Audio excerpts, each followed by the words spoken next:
Again, my name is Dan Rossi. I'm the owner and operator of Rossi Home Inspections here in Long Island, New York. And we're going to talk about inspecting HVAC systems. So let's jump right in. All right, so we're going to start off with the standards of practice, right?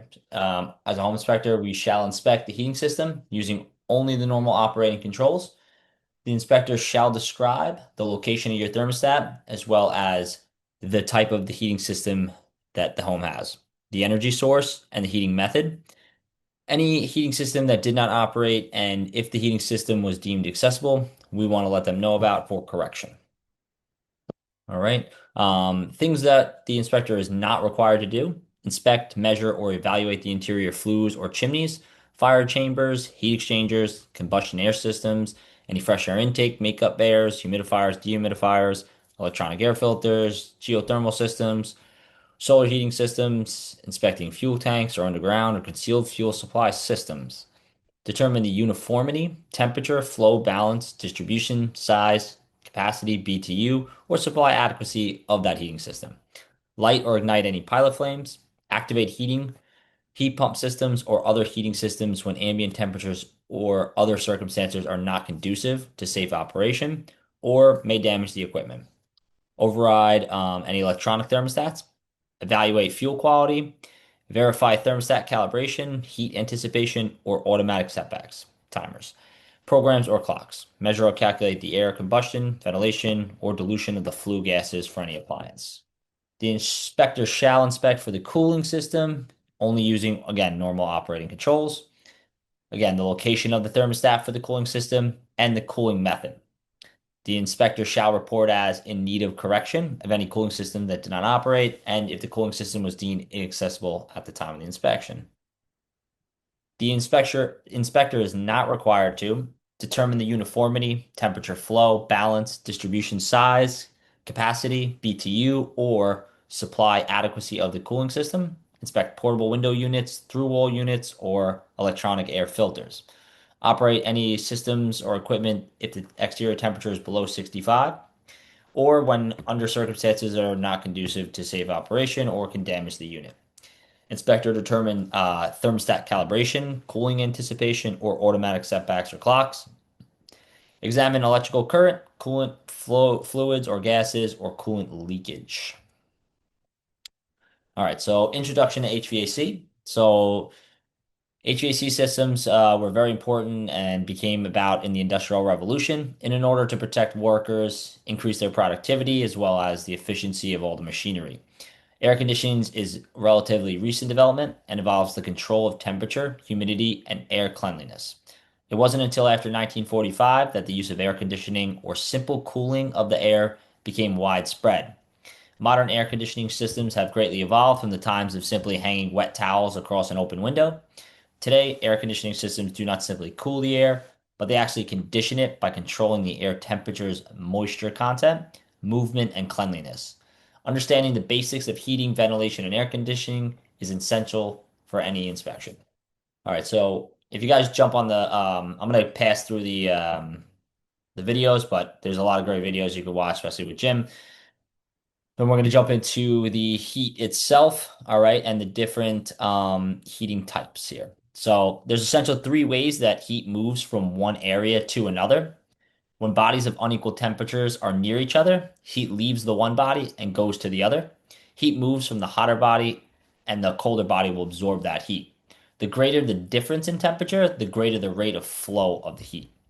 Heat moves from one body to another by the following three ways: radiation, conduction, and convection. Radiation is the transfer of heat energy by electromagnetic waves.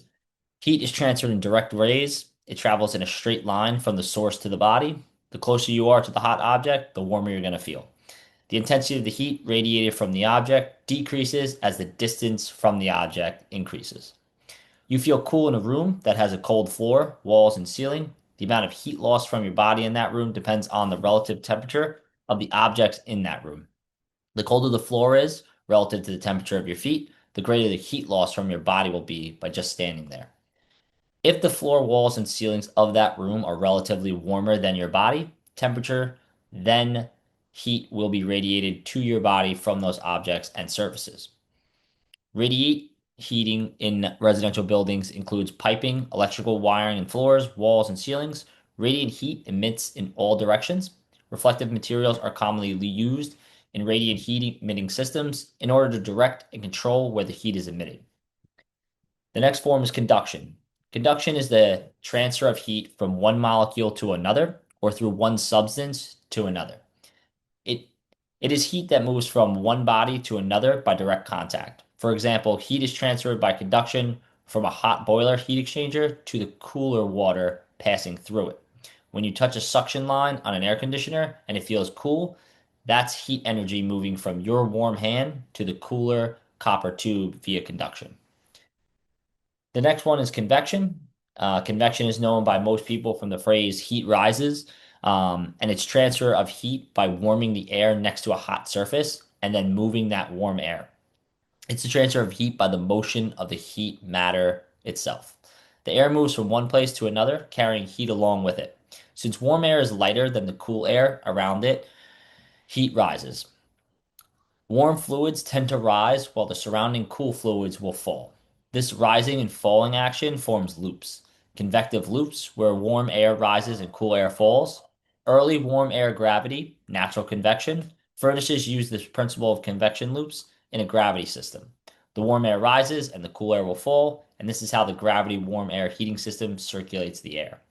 Forced air furnaces function primarily by convection. Heat is transferred to the air, and then the air is circulated through the house systems, the heat water, and the use of radiators and baseboards as their heat emitting devices operate via convection and to a lesser extent radiation.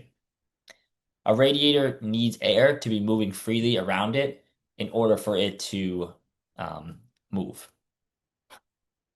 Furnaces. So in the International Fuel Gas Code identifies four categories for combustion furnaces that you're typically going to see, and water heaters. Based on combustion type, sealed or unsealed, vent pipe pressure, and vent pipe temperature. A common vent flue pipe material for category 1 is a type B vent. For category 2, it depends on the manufacturer of the unit. Category 3 may be a stainless steel, and common pipe material for a category 4 is a PVC or a plastic. Type B vents are designed for venting non-condensing gases, appliances equipped with a draft hood and a fan-assisted appliances that operate with a non-positive vent pressure. A type B vent must never be installed on a category 3 or 4. Type B, BW, and L vents are designed for natural draft applications only, and they must not be used for vents under positive pressure. A category 1 furnace operates with a flue at a neutral pressure, or negative pressure with respect to the combustion. Appliance zone, CAZ, the room in which the furnace is located and the stack temperature is hot enough to avoid condensation in the vent. The burner draws its combustion air from the CAZ. The combustion chamber is also open to the CAZ. If you are standing next to the furnace, you can peer in and see the burner and the flames. Older Category 1 furnaces use an open draft hood that allows dilution air to enter the vent pipe and mix the exhaust gas. A draft diverter at the base of the flue protects the flame from downdrafts coming down the chimney or flue. These older furnaces are not mechanically drafted, but are called natural drafts or atmospheric draft. Because they rely entirely on high flue temperatures relative to outside temperatures to draw exhaust gases up and out of the flue, because so much of the heat goes up the chimney natural draft, because um, furnaces have very low annual fuel utilization efficiencies, AFUE ratings, usually less than 72%. A newer type of a Category 1 furnace replaced the draft hood with a small fan, referring to as an induced draft fan, which pulls air through the combustion chamber. Although the furnace still relies on flue temperatures to lift the gases up the flue stack, the induced draft fan helps to prevent backdrafting on startup and assist in getting the draft started. Once the vent pipe gets up to temperature, roughly 140 degrees, and the draft is established, the pressure inside the vent pipe becomes negative with respects to the CAZ. Depending on the model, and the induced draft fan may turn off, but will continue to spin due to airflow.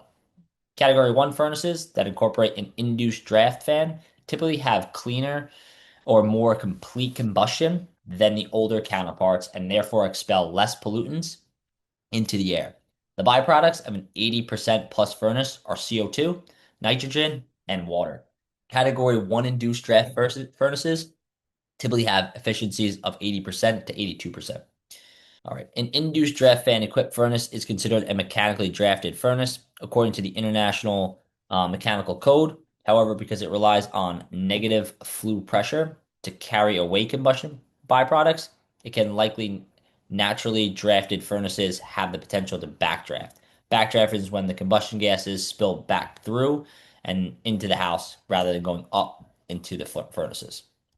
All right, a category 3 furnace has a vent pipe that is under positive pressure, and the furnace is non-condensing, meaning its flue gases only go through one heat exchanger, then exit through the vent at temperatures above 140 degrees. These appliances could produce condensation, although they are not considered to be condensing appliances. Category 3 appliances vents through a wall or a roof and is forced draft, meaning it is equipped with a combustion fan that is located before the burner, and that helps to push the air through the combustion chamber and out of the vent. The fan is continually operating when the burner is firing, so the vent stack pressure is always positive. The vent system flue might be airtight. Category 3 furnaces vent their exhaust gases outside through a sealed pipe, so they cannot be backdrafted. They are typically installed as sealed combustion direct vent appliances, meaning they draw their combustion air directly from outside. The pipe for the incoming air may be a separate pipe from the exhaust pipe, or it may be the outer circle of a concentric pipe within a pipe where the inner pipe is the exhaust vent. Although it is not recommended, Category 3 furnaces are sometimes installed as a non-direct vent appliance, where the combustion air is drawn from the CAZ and enters the furnaces through a port on the combustion chamber, while exhaust gas vents to the outside via the single vent pipe. Category 4 furnaces are combustion appliances that have a vent pipe under positive pressure and flue gases under 140 degrees. The vent exhaust is so low temperatures because all Category 4 appliances are equipped with a secondary heat exchanger where heat is further extracted from the combustion air as the water vapor, as a byproduct of the combustion, cools and condenses to a liquid. This liquid is drained to the outside through a condensate drain. The condensate is highly acidic, so local code may require that it is pre-treated before disposing to the sewer. Because the combustion gases are directed through a secondary heat exchanger, more heat is extracted, enabling gas-fired Category 4 furnaces to achieve efficiencies of 90% AFUE. Category 4 oil-fired furnaces can achieve efficiencies of 95%. Category 4 furnaces with two-stage motors for high and low capacity can achieve AFUs greater than 94%. There are also Category 4 water heaters that vent using plastic pipe, PVC, or CPVC. Like Category 3 furnaces, Category 4 furnaces are forced draft, meaning they are equipped with a fan to pull through the combustion chamber and push the byproducts of the combustion out of the furnace through a vent pipe. The vent pipe is sealed so that they cannot be backdrafted. Category 4 furnaces should be installed as a sealed combustion direct vent appliance, which means their combustion chamber is sealed off from the CAZ and they draw their combustion air from outside via second vent pipe that brings combustion air directly to the combustion chamber from outside the home. Because nearly all of the heat in the combustion gases is removed by the two heat exchangers, the vent pipe for Category 4 furnaces can be made of PVC. Manufacturers do not recommend installing Category 4 furnaces as non-direct vent furnaces that draw their combustion air from the compliance zone. Always install the second vent pipe to bring combustion air in from outside. Heat conveying mediums. For most home inspectors, describing the heat conveying medium is one of the main ways to identify and describe different types of heating systems. There are four heat conveying mediums that can carry heat: air, water, steam, and electricity. For example, if the heating system is a high efficiency gas fired furnace, then the heat conveying medium would be air. The inspector would use the heat conveying medium as part of the identification and description of the heating system. In this example, the description would be warm air, heating system, or even more accurate as a gas warm air furnace. Four types of heating systems. Taking the previous listed four common heat conveying mediums into consideration, most heating systems can be identified and described by a property inspector using the following four terms. Will be warm air heating, hydronic heating, steam heating, and electric heating. Most heating systems can be described in these four ways. They can be accurately identified and described using their terms, which are based on the four heat conveying mediums: air, water, steam, and electricity. The classification of a heating system based on the heat conveying medium is a convenient method for property inspectors to use because it includes the vast majority of the heating systems that are manufactured and used today. Heating fuels, you want to describe the source of the fuel, all right, and let everyone know what is it being fired on. So your fuel oil, which is number two, natural gas, propane, coal, electricity, wood, kerosene, and pellets. Stating the type of the heating fuel being used is essential to accurately identifying and describing the inspected heating system. Natural gas. Natural gas has no color or odor and it's non-toxic. It is, however, highly combustible. It only smells because a scent has been actually added back in order to help identify gas leaks. Natural gas has a specific gravity at about zero point 0.6. Air has a specific gravity of 1. Natural gas is lighter than air. Propane has a specific gravity of 1.5. A propane leak tends to pool on the floor, which creates a dangerous situation. To ignite natural gas, you need a mixture of gas and air that is conducive to ignition. If you have too little air in the mix, the gas will not ignite. If you have too much air, the gas will not ignite. You have to have between about 86% air to 94% of air mixed with a certain gas volume to get the gas to ignite. Once ignited, the ignition temperature of natural gas is about 1200 degrees. In a conventional gas furnace with a natural draft, air is mixed with the gas initially for combustion. The air is called the primary air. Primary air is controlled by the air shutters at the front of the burner assembly. The remainder of the air mixture comes from the air that actually surrounds the flames inside the combustion chamber. This is called the secondary air, the air that's around the flames. And the primary air is the air that's drawn into the burners. A gas meter is a device that measures the volume of gas entering a building. Gas meters are used as residential and light commercial buildings. They're owned by the gas company. Several different designs and types of gas meters are used today. Meters may be found inside or outside the building. Most modern homes require the meter to be outside because it's safer and more convenient for gas companies to monitor.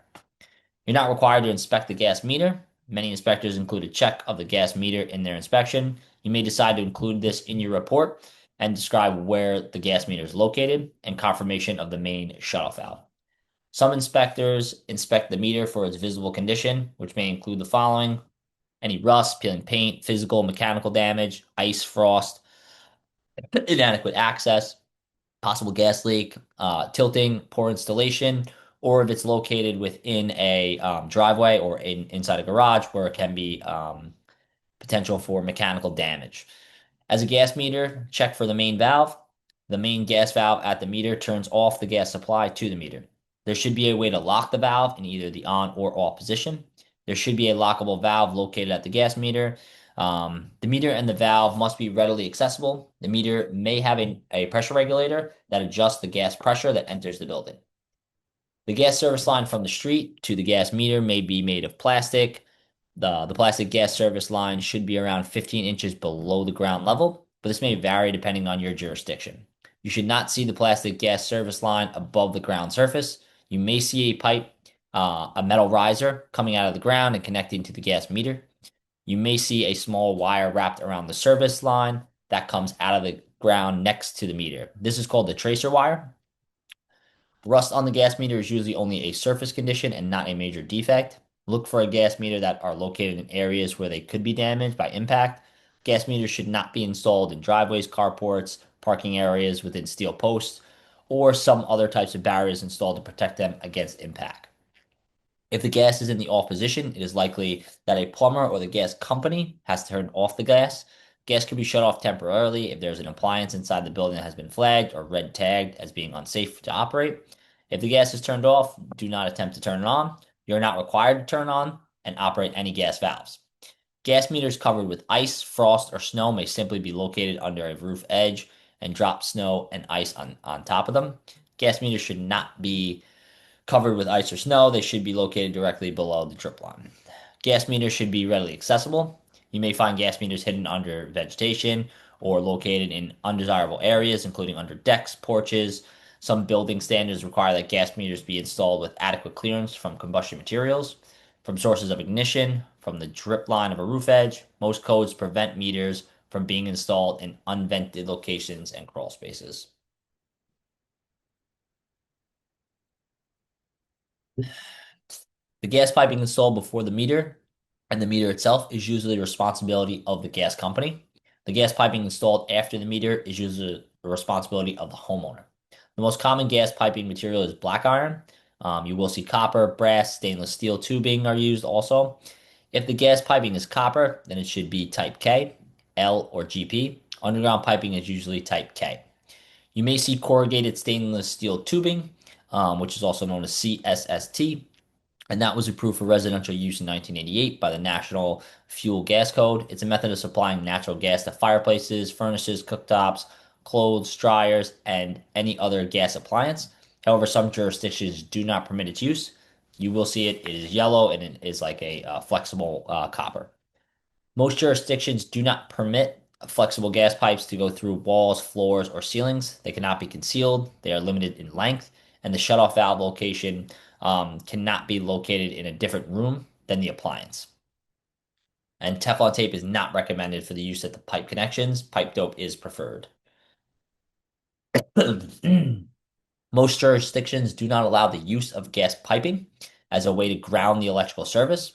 We do not want to rely on the gas piping as the primary means of grounding and the electrical service. Bonding the gas pipes to the electrical grounding system is a requirement in most jurisdictions, but not all. This bonding is usually done by connecting the gas piping to the water supply piping that is near the water heater. This is assuming that the water pipes are grounded. Gas piping should be adequately supported. Check the floor for broken or loose support devices or brackets. Piping should not support other piping. If there is a gas leak, you may smell it. The leak could be coming from a valve or a loose connection. As part of your inspection protocol, you could incorporate using a combustible gas sniffer or a gas for leak detector. Using this type of instrument is not required by the standards of practice. If you smell a gas leak, contact the utility company immediately. Black steel is commonly used inside a residential property to carry the natural gas. Galvanized steel is not used because the zinc coating may flake and clog the line or the appliance. Try not to be confused by the appearance of the pipes. A gas pipe may appear to be a water supply pipe and vice versa. If copper is permitted, both the water and the gas piping may be copper. Special identifications of these lines in your jurisdiction may be required or recommended. Drip leg. The drip leg is also known as the sediment trap or dirt leg. Should be installed at the heating system. Look for the drip leg at the bottom of the vertical pipe that leads to the gas heating system. The debris that floats in the gas will drop into the drip or dirt leg before entering the vulnerable components of the heating system, such as the gas valve. A gas shutoff valve should be installed adjacent to the heating system, with some exceptions. Every gas appliance should have a readily accessible gas shutoff valve installed adjacent to the appliance. The inability to shut off the gas to a heating system would be dangerous. A shutoff valve is recommended and needed in order to safely perform maintenance and servicing of the system as well. Combustion involves the burning of a fuel that produces heat energy. Combustion requires an adequate supply of air called combustion air. For successful combustion, there may be a source of fuel, oxygen, and ignition. Natural gas is about 85 to 90% methane. Burning natural gas with oxygen yields carbon dioxide and water vapor and heat. This is referred to a complete combustion. In reality, air is the source of oxygen, and that in the air, oxygen is mixed with some nitrogen. The reluctant flue gases from the combustion will contain some nitrogen. Combustion is never complete or perfect. In combustion exhaust gases, both unburned carbon as soot and the carbon compounds, CO, and others will be present. Also, because air is in the oxidant, some nitrogen will be oxidized into the various nitrogen oxide The exhaust gases can be also be included in chemical combinations. Since natural gas is burned with air, which contains 21% oxygen and 78% nitrogen and 1% trace gases, the exhaust can also include carbon monoxide, oxides of nitrogen, NOx, nitrogen plus oxygen, and if sulfur is present in the fuel, sulfur dioxide, or which is sulfur and oxygen together. Dew point temperature. The dew point temperature is the temperature below which the water vapor contained in the flue gas will turn into a condensate. This is often referred to as condensation. For temperatures below the dew point temperature, moisture exists. For temperatures above the dew point temperature, vapor exists. If the chimney or venting material fails below the dew point temperature, condensation in the flue will occur. The dew point temperature can be measured if a technician sees indications of condensation occurring at a non-condensing appliance. The left image is an indication of condensation forming inside the flue pipe of a natural draft furnace. Combustion air. Roughly 15 cubic feet of combustion air is needed to burn 1 cubic feet of natural gas. Gas furnaces also need draft air or dilution air to maintain a draft of the combination gases. Another 15 cubic feet of dilution air is needed for every cubic feet of natural gas. The air helps with a chimney draft. Therefore, a conventional low-efficiency standing pilot gas furnace requires about 30 cubic feet of air. For every cubic feet of gas burn, there's a lot of air and a natural draft gas-fired combustion furnace. If combustion air is inadequately supplied to a gas furnace, carbon monoxide will likely be produced, and that can be lethal.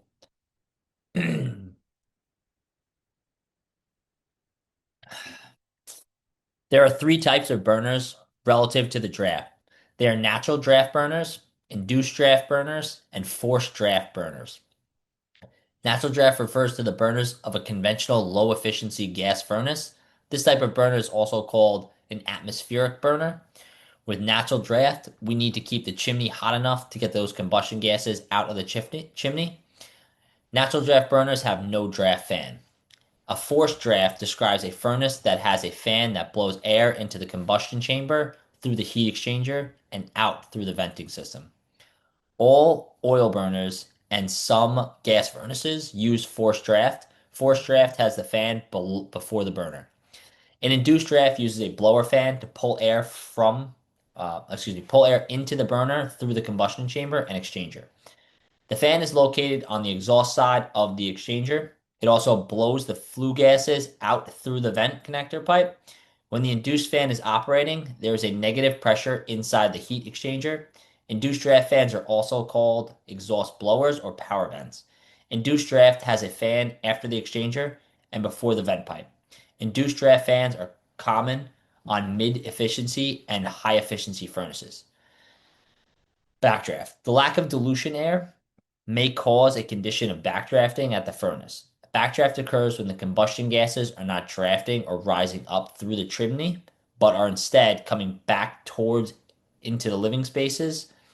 This is hazardous situation since carbon monoxide could be entering the dwelling.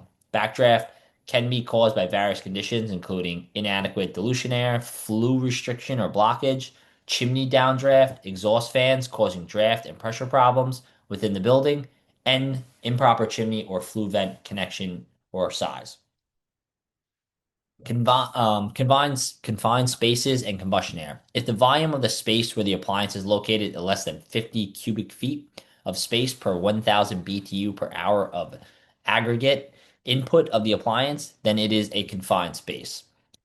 In unconfined spaces in buildings, infiltration may be adequate to provide air or combustion ventilation and dilution of flue gases. However, in buildings of tight construction, for example, doors and windows that have weather stripping, walls that are heavily insulated, openings that are caulked, floors and walls with vapor barriers, additional air may be needed to be provided. The solution: two permanent openings to adjacent spaces could be provided so that the combined volume of the spaces meet the requirements. If the building is sealed so tightly that infiltration air is not adequate for combustion, combustion air should then be obtained from the outside. All air from the inside of the dwelling If all combustion air is taken from inside the dwelling, then two permanent openings should be installed. One opening should be within 12 inches of the top and 12 inches of the bottom of the space. Each opening shall have a free area equal to a minimum of 1 square inch per 1,000 BTU per hour, but not less than 100 square inches. All air from outside, if all combustion air is taken from the outdoor air, and one opening should be within 12 inches of the top, 12 inches of the bottom. These openings are permitted to connect the spaces directly, communicating with the outdoor air, such as ventilated crawl space or ventilated attic space. Each opening should have a free area of at least 1 square inch per 4,000 BTUs of total input rating of all appliances and space when using vertical ducts, or 2,000 BTUs per hour if using horizontal ducts. In calculating the free area of combustion air opening fitted with louvers, the inspector should note that metal louvers obstruct about 25% of the opening and wood louvers obstruct 75% of it. The inspector is also required to describe the heating system method. Furnaces can be identified and described or classified by the way the air is distributed. There are two broad categories: gravity, which is natural convection, warm air furnaces, and forced warm air furnaces. Gravity warm air furnaces rely primarily on gravity for circulating the heated air. Warm air is lighter than cool air and will rise and move through the ducts and pipes after releasing its heat. The air becomes cooler and heavier, then drops down the structure through the return registers to the floor, to the furnace, where it is heated again, and the cycle continues. The very earliest types of furnaces were gravity type furnaces. Many of these had a blower fan installed to move the heated air. If they have been replaced by most of them have been replaced by modern warm air furnaces. Forced warm air furnaces can be identified and described by how the air flows through the heating system in relation to the warm air outlet and the return air inlet locations on the furnace. There are three types of forced warm air furnaces related to airflow: upflow, downflow, and then horizontal.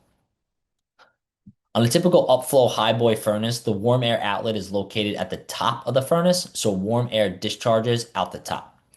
The return air inlet is located at the bottom of the side of the furnaces. A cooling unit is usually added to the top of the upflow furnace. A typical upflow highboy furnace stands no higher than 6 feet and can occupy a floor space of 6 square feet. An upflow lowboy furnace is designed for low clearances. Both the warm air outlet and return air inlet are located at the top of the furnace. The lowboy is usually installed in a basement where most of the ductwork is located above the heating unit. The compact heating systems typically stand no higher than 4 feet. It is usually longer from front to back than either the upflow or the downflow. Downflow furnaces is also referred to as a counterflow furnace or a down draft furnace. Warm air discharges out of the bottom of a downflow furnace, and then the return air inlet is located at the top. The downflow furnace is installed when most of the duct or pipe distribution systems is located below the furnace. The ducts may be embedded in a concrete floor slab or suspended in a crawl space below the heating unit. The downflow furnace is similar in dimension to the upflow, but the warm air outlet is located at the bottom instead of the top. A horizontal furnace is designed primarily for installations with low restricted space, such as crawl space or attics. A typical horizontal furnace is about 2 feet wide by 2 feet tall and about 5 feet long. Gravity warm air furnaces uses the fact that warm air is lighter and cool air and warm air rise. In a gravity warm air furnace, warm air may rise through the ducts or pipes after releasing its heat and become cooler and heavier.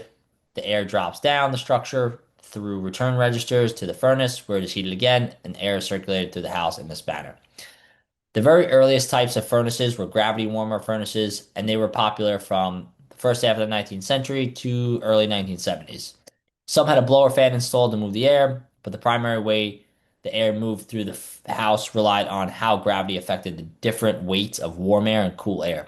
Gravity warm air furnaces were sometimes described as octopus furnaces because of their appearance, with all the pipes coming out of a centrally located heating unit. Most of these gravity furnaces are obsolete, and if an inspector finds one still in use, it is likely at the end of its service life. Floor and space heaters operate using the same principle of gravity and or weights, gravity and air weights, as do the gravity warm air furnaces. However, they differ in that a floor or a space heater is designed to provide heated air to a particular room or space and does not distribute air throughout the house.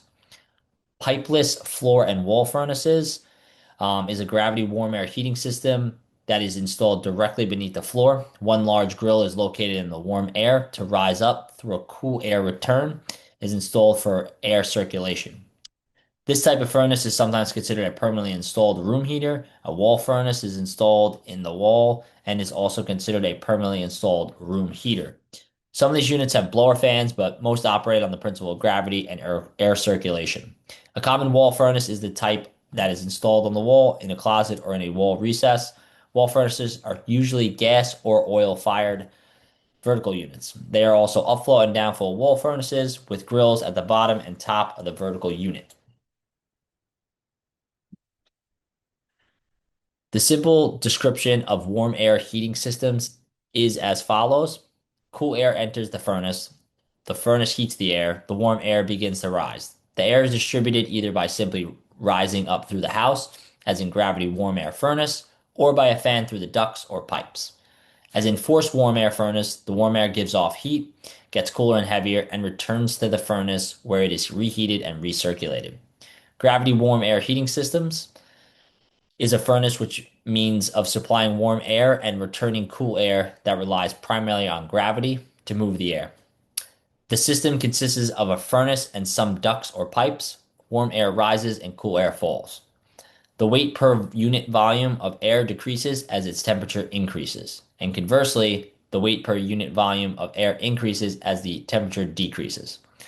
The furnace heats the air, and the air gets lighter and rises out of the heating system. Cool air enters the heating system and pushes or displaces the warm air rising. The warm air rises through the warm air ducts or pipes, often called stacks, that are inside the walls. The warm air rises up through the building. The warm air enters a room through the supply registers on the wall or floor. The cool air falls out of the room and may return through a return grill and travels back through return ducts to the heating system. Some houses with old gravity heating systems may not have a lot of ducts, and pipes may have large openings covered with iron grates and or grills in the floors that allow the cool air to fall down through the building. The cool air is allowed to simply fall back to the furnace, hence the name gravity warm air heating systems. The efficiency of the air circulation in a house with a gravity warm air heating system depends on the temperature difference between the warm air rising and the cool air falling. The greater the difference, the greater the speed that the air will circulate. Also, air circulation in a gravity warm air heating system is greatly affected by air filtering. An air filter can resist and almost block the airflow in a gravity system. You may find that an integral fan has been installed to overcome resistance to the airflow. Forced warm air heating systems consist of a furnace, a blower fan, controls a duct distribution system, and supply and return registers. The heating system warms the air, and the air is forced through the ducts or pipes into the rooms throughout the building. The cool air returns through the ducts and back to the furnace where it is reheated, and the cycle begins again. Some large homes have balancing problems. Certain rooms may feel colder than the rest of the house. The problem can be solved in a few ways. One is by dividing the heating system into two separate zones, which each controlled by its own thermostat. You may find a motorized damper installed in the duct system that is controlled by a thermostat. Zoning equipment can be expensive. Usually, a system can be balanced manually by adjusting the supply dampers installed inside the main supply ducts and by using the dampers at the warm air outlets. Warm air furnaces, which is your most modern style furnace, are commonly referred to as central heating systems. The furnace is often centralized within the structure. The furnace is used as the main central warm air heating system. The heat of the furnace is forced or rises through a system of ducts or pipes to other areas and rooms in the structure. The furnace does not necessarily need to be centrally located within the structure if the furnace is a forced warm air system. The disadvantages of this, gravity warm air systems have been centrally located at the lowest level of the structure. They are slow to respond to controls. Air movement is slow. Air filtering is restricted. Forced warm air heating systems require blower fans, which sometimes make noise. The air movement may cause indoor air quality issues because the air agitates the dust and other particulates. Cool air return inlets and warm air supply registers must not be blocked. which sometimes interferes with the positioning of furniture. They also have some architectural design demands. Warm air is supplied in bursts of convection heat, which may cause the air temperature in a different room to vary. The duct system for HVAC equipment should be installed in accordance with Manual D or the Indoor Environment and Energy Efficiency Association, local building codes, and the manufacturer's recommendation. There are two general major categories for ducts: above ground and underground ducts. Above ground duct systems are commonly installed in homes built in North America. Ducts must be sized properly for efficient and proper circulation of conditioned air. Restriction of the supplied duct system is an infrequently encountered problem. However, inadequately sized return duct systems are often found by home inspectors, particularly for heat pump systems. The International Residential Code, IRC, does not specifically describe duct requirements, but relies on the ACCA Manual D and appliance manufacturer for installation. The maximum discharge temperature for ducts of a warm air heating system is 250 degrees. Drywall. The use of drywall for the construction of return air duct systems or plenums is allowed, provided that the air temperature doesn't exceed 125. Gypsum board is a composite material commonly used to build air plenums, shafts, and spaces. Air temperatures greater than 125 over time dry out the paper facing material on the drywall and will lead to deterioration of the panel. Drywall can also deteriorate when exposed to moisture or condensation. For the reason, drywall must be used with evaporative cooling equipment or swamp coolers. Must not be used for those, excuse me. Stud wall cavities and the space between floor joists can be used as plenums under several conditions. These spaces can be used for air supply air. These spaces must not be part of fire resistant assemblies. These spaces must not convey air from more than one floor level of the house. These spaces must be isolated from adjacent concealed spaces with fire blocking.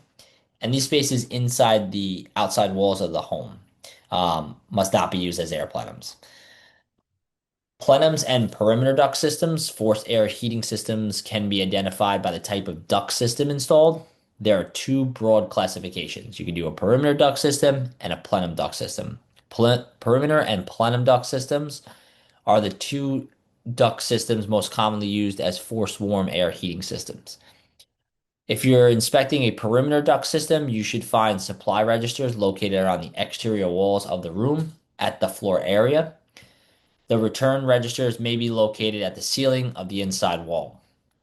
Perimeter loop and perimeter radial are two common types.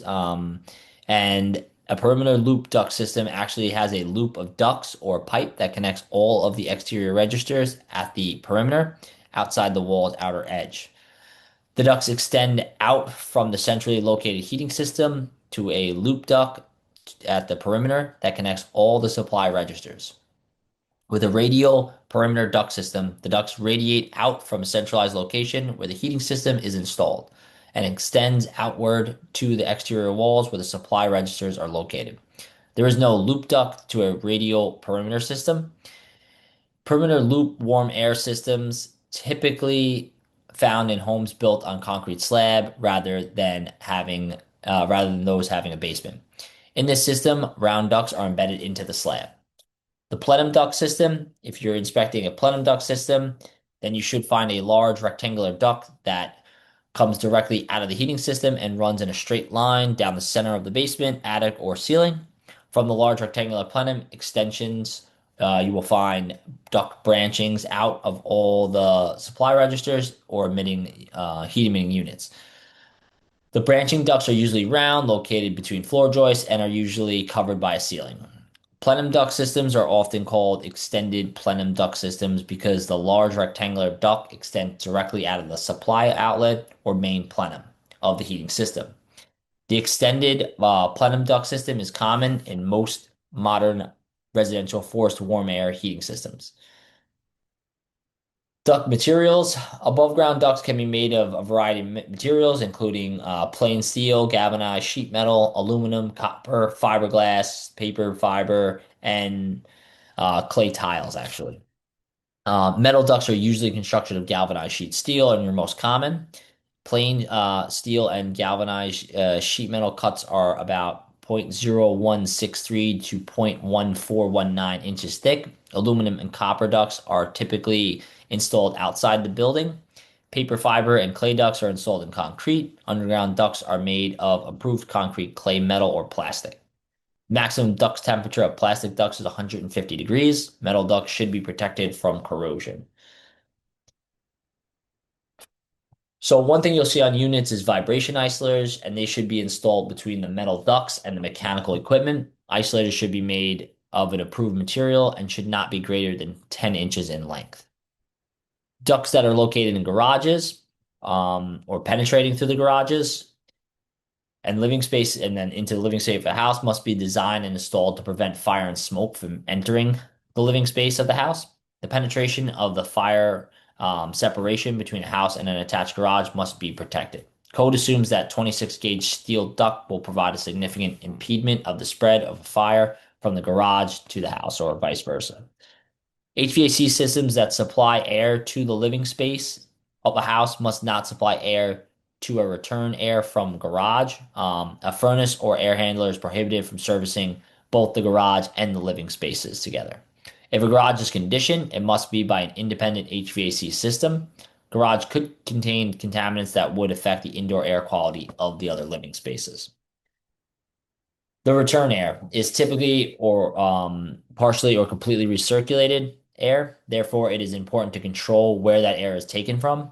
Return air openings for HVAC systems must comply with the following.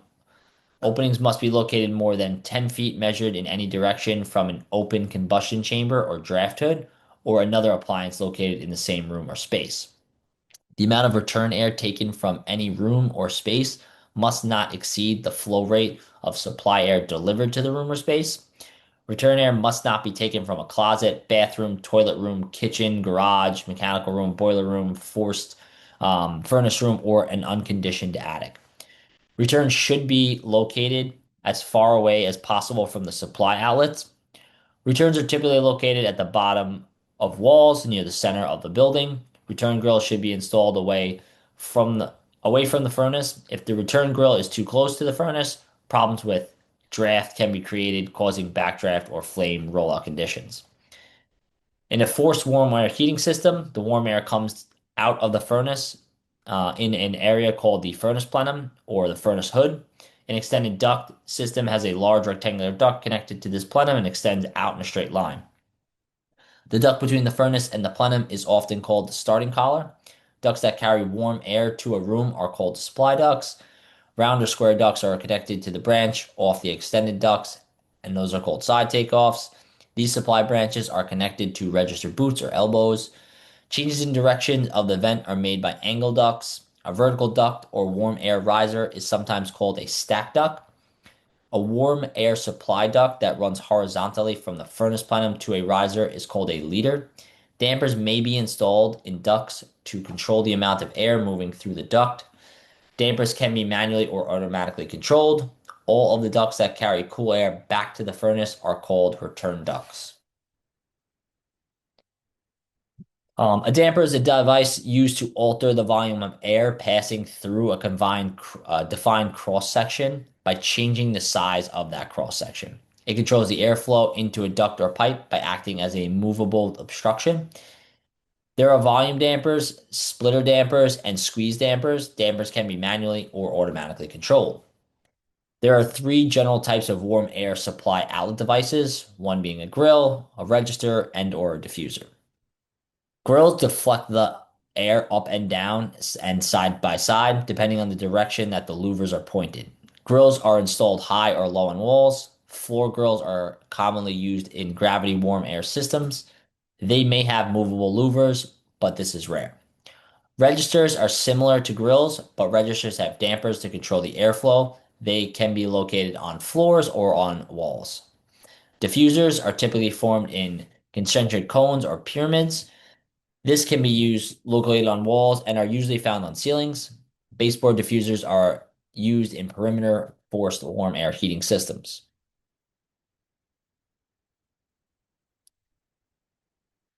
All right. BTU. Oh, let's see you popping on there, AJ. Um, BTU. Gas furnaces can be classified for different capacities. A furnace capacity can be described by its BTU output.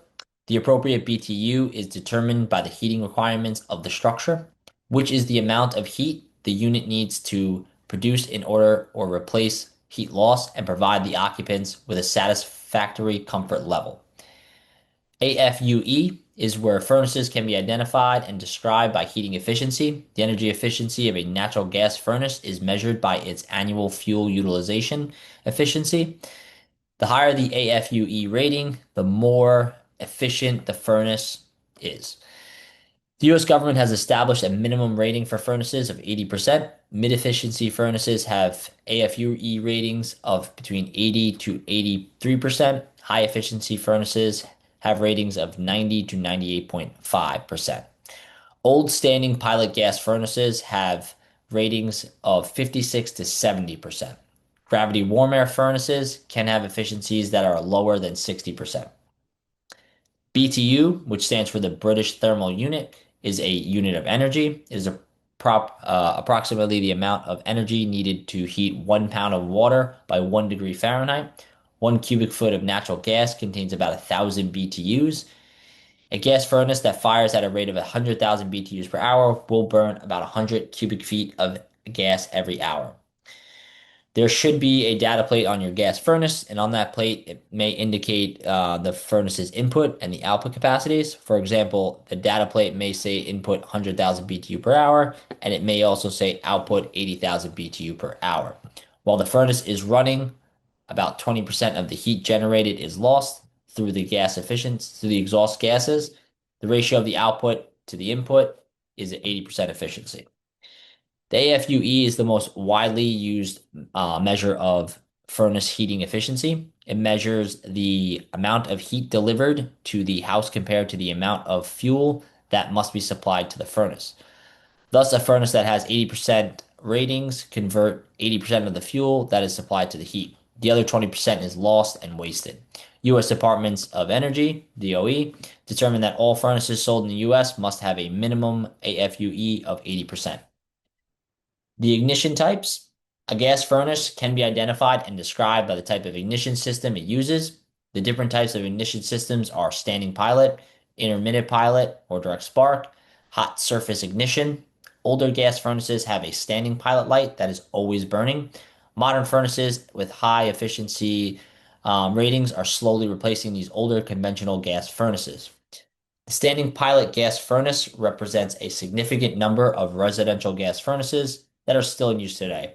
A standing pilot gas furnace is equipped with a naturally aspirating gas burner, a draft hood, a solenoid, operated main gas valve, a continuously operating pilot light, a thermocouple, safety device, a 24-volt AC transformer, a heat exchanger, a blower motor, and one or more air filters. These standing pilots in the main distinguishing factor of the low efficiency conventional gas furnace. In a mid efficiency gas furnace is equipped with a natural aspirating gas burner and a pilot light. The pilot light is unlike a standing pilot, it does not run continuously. The pilot light is shut off when the furnace is not in operation.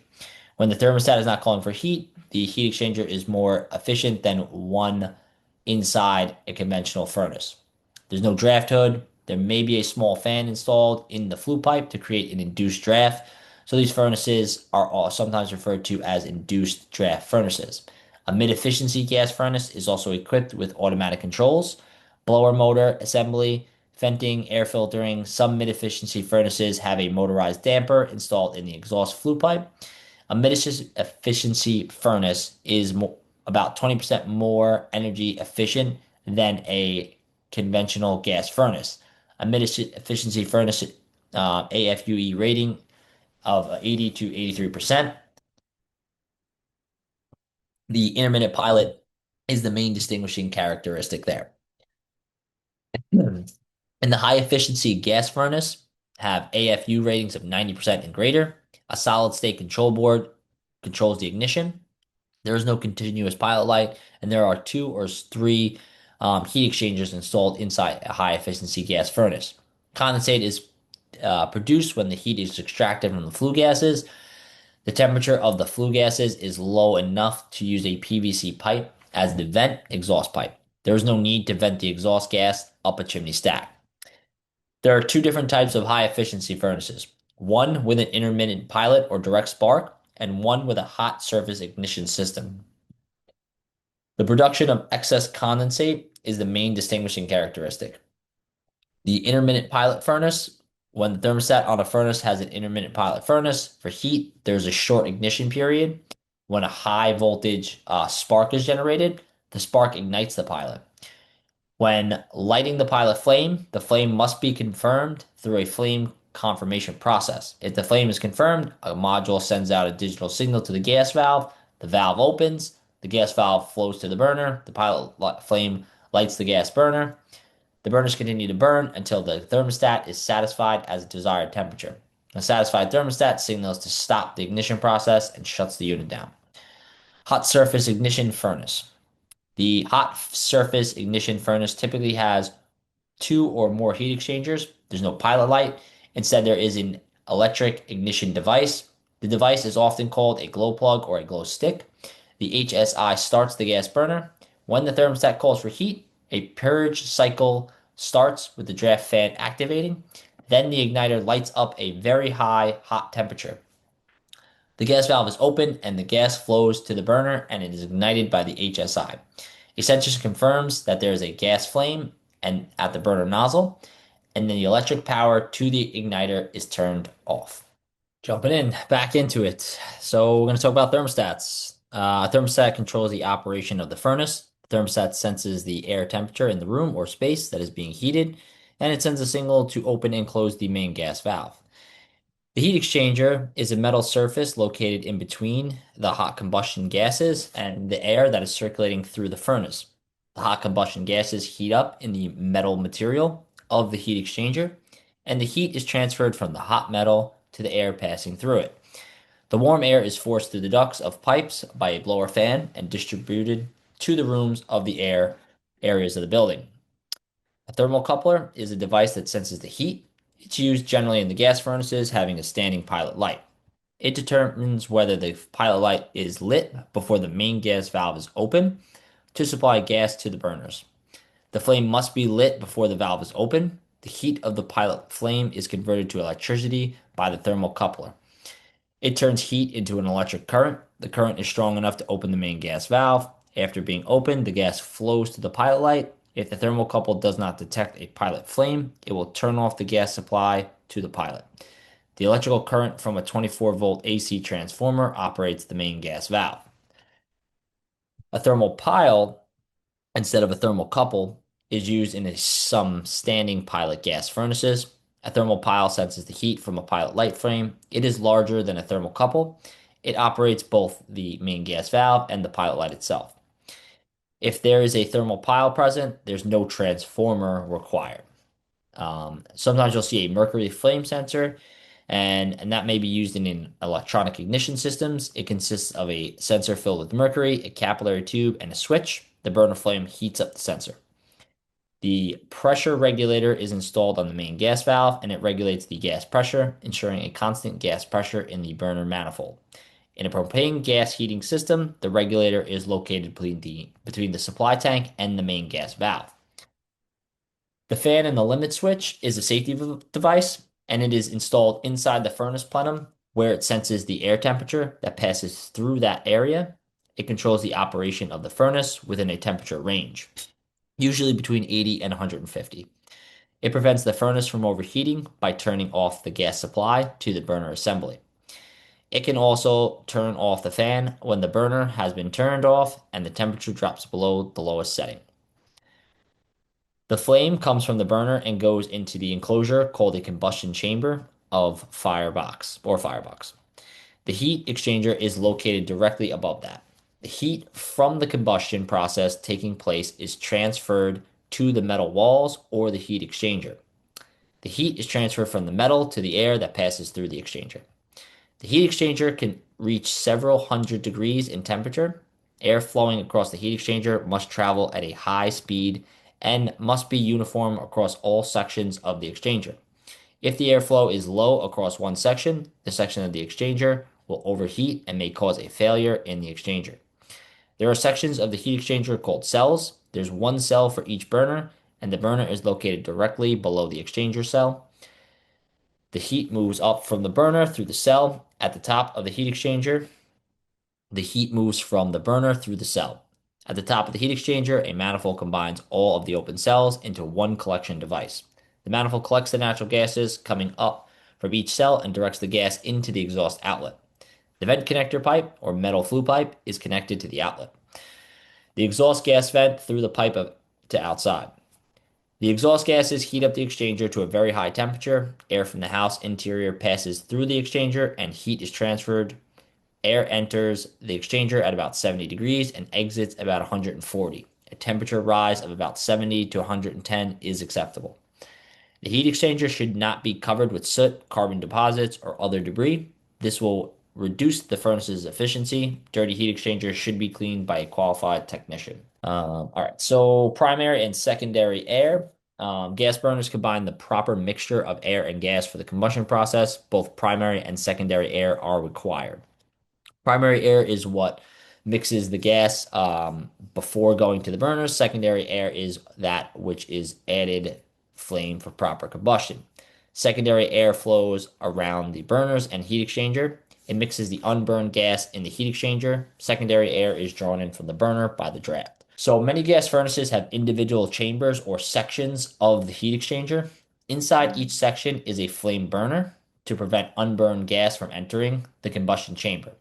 All burners should fire up almost the same time. This simultaneous ignition can be provided by a gas burner component called a crossover or a crossover igniter. The crossover burner is installed perpendicular to the and across the top of all the main burners, connecting them all together. When one burner ignites, the crossover carries a flame to the other burners and ignites them. It bridges the flame from one burner to the next. There are two broad categories of burners. One is a monoport and the other is a multiport. You will find the monoport burners installed in a furnace with a forced draft and not a natural draft. The monoport burners are common with high efficiency furnaces. They can fire and operate in any direction or orientation. Upflow and downflow horizontal furnaces can use monoports. If you're looking at the flame of a burner, the flame's color should appear blue. The flame should be stable and not waving. It should not lift off the burner. It should not float around the sides of the burner or drift out. Yellow tips on the flames may mean that there's an inadequate primary air. A waving flame may indicate a venting or draft problem. It could also mean a crack in the heat exchanger. You do not want to see the flames roll out of the combustion chamber when the gas ignites. This could indicate a problem with the firing, a block in the venting, or inadequate secondary air. Look for scorched metal or damaged wiring in the front of the unit. Just an inspection tip, after the burners on a conventional furnace ignite, look at the flames, watch the flames while the blower fan turns on. If the flame wavers at that particular moment, it might indicate a cracked heat exchanger. Blower fan and motor, forced warm air furnaces have blower fans installed. A blower fan has two functions. It moves heated air through the distribution supply ducts or pipes, and it protects the heat exchanger from overheating by blowing air across its metal surfaces. The fan motors are either belt or direct driven. Most modern furnaces have blower fans with direct drive motors, and they have various fan speeds, and that can be set up and adjusted by the wiring. Belt-driven motors can be adjusted by various speeds by physically adjusting the distance between the fixed flange and the pulley. Modern blower fans have multiple speeds. A multiple speed fan operates at a low speed when the furnace is in the off position. This allows the air to move slowly and helps with air filtration and humidification, for example, which works well at low speeds. The blower fan operates at a high speed when the furnace is operating or when the air conditioning system is turned on. When the air conditioning system is on, the blower's fan is automatically turning on a higher speed. If you see any rust, right, you want to include that. Usually, if you see rust, it's from condensations or water leaks from above, condensation in the flue running back into the combustion chamber, or a closed dryer venting into the furnace room. Dirt and soot on the burners could cause incomplete combustion and make the furnace work harder to heat the house. Dirty burners likely indicate delayed maintenance. All forced warm air heating systems should have air filtering installed. There is a variety of air filters available for furnaces. Many furnaces are equipped with a disposable air filter, excuse me, that cleans the circulating air. There are washable air filters and electronic air filters. Electronic filters are high efficiency air filters. Air filters should be installed in the path of the air that enters the heating system in the return plenum or duct. Proper maintenance of the air filter is important for the efficiency of the unit. A dirty or clogged air filter restricts the air flow through the system and can cause excessive rise in temperature. The temperature rise can decrease the furnace's operating efficiency and may cause damage to the heat exchanger. A disposable air filter should be checked every month and replaced when dirty. If a permanent air filter is installed, it should be checked and cleaned periodically according to the manufacturer's recommendations. Venting. There are 6 basic ways to vent a combustion product to the outside of the house. Masonry chimneys, low heat type A chimneys, type B gas vents, type C gas vents, wall venting, and PVC piping. Masonry chimneys should have a flue that is lined, smooth. Tile is a common material for flue liners. Many chimneys are made of metal. They can also be prefabricated, and they should be listed by the underwriter laboratories for use with fuel burning appliances. If an old conventional low efficiency furnace has been replaced by a mid efficiency or high efficiency furnace, the masonry chimney may not be suitable for use any longer. The gases that come out of the more efficient systems are much cooler than those that produced by a standing pilot gas furnace. The cool gases are not buoyant enough to rise through the chimney. They will condense inside the chimney flue and will damage the masonry flue. A chimney provides a draft and a means to vent the combustion byproducts of the furnace. A good chimney draft is not necessarily for the combustion process in a furnace, but is essential for venting the combustion byproducts to the outside through the chimney. Type A chimneys are low heat, prefabricated metal chimneys that have been tested and improved by the UL. Gas vents are UL listed as well. They are recommended for all standard gas-fired heating systems with draft hoods and other Category 1 appliances. Type BW vents are vents for all wall furnaces. Type C vents are typically used for standard gas-fired furnaces that are installed in the attic space.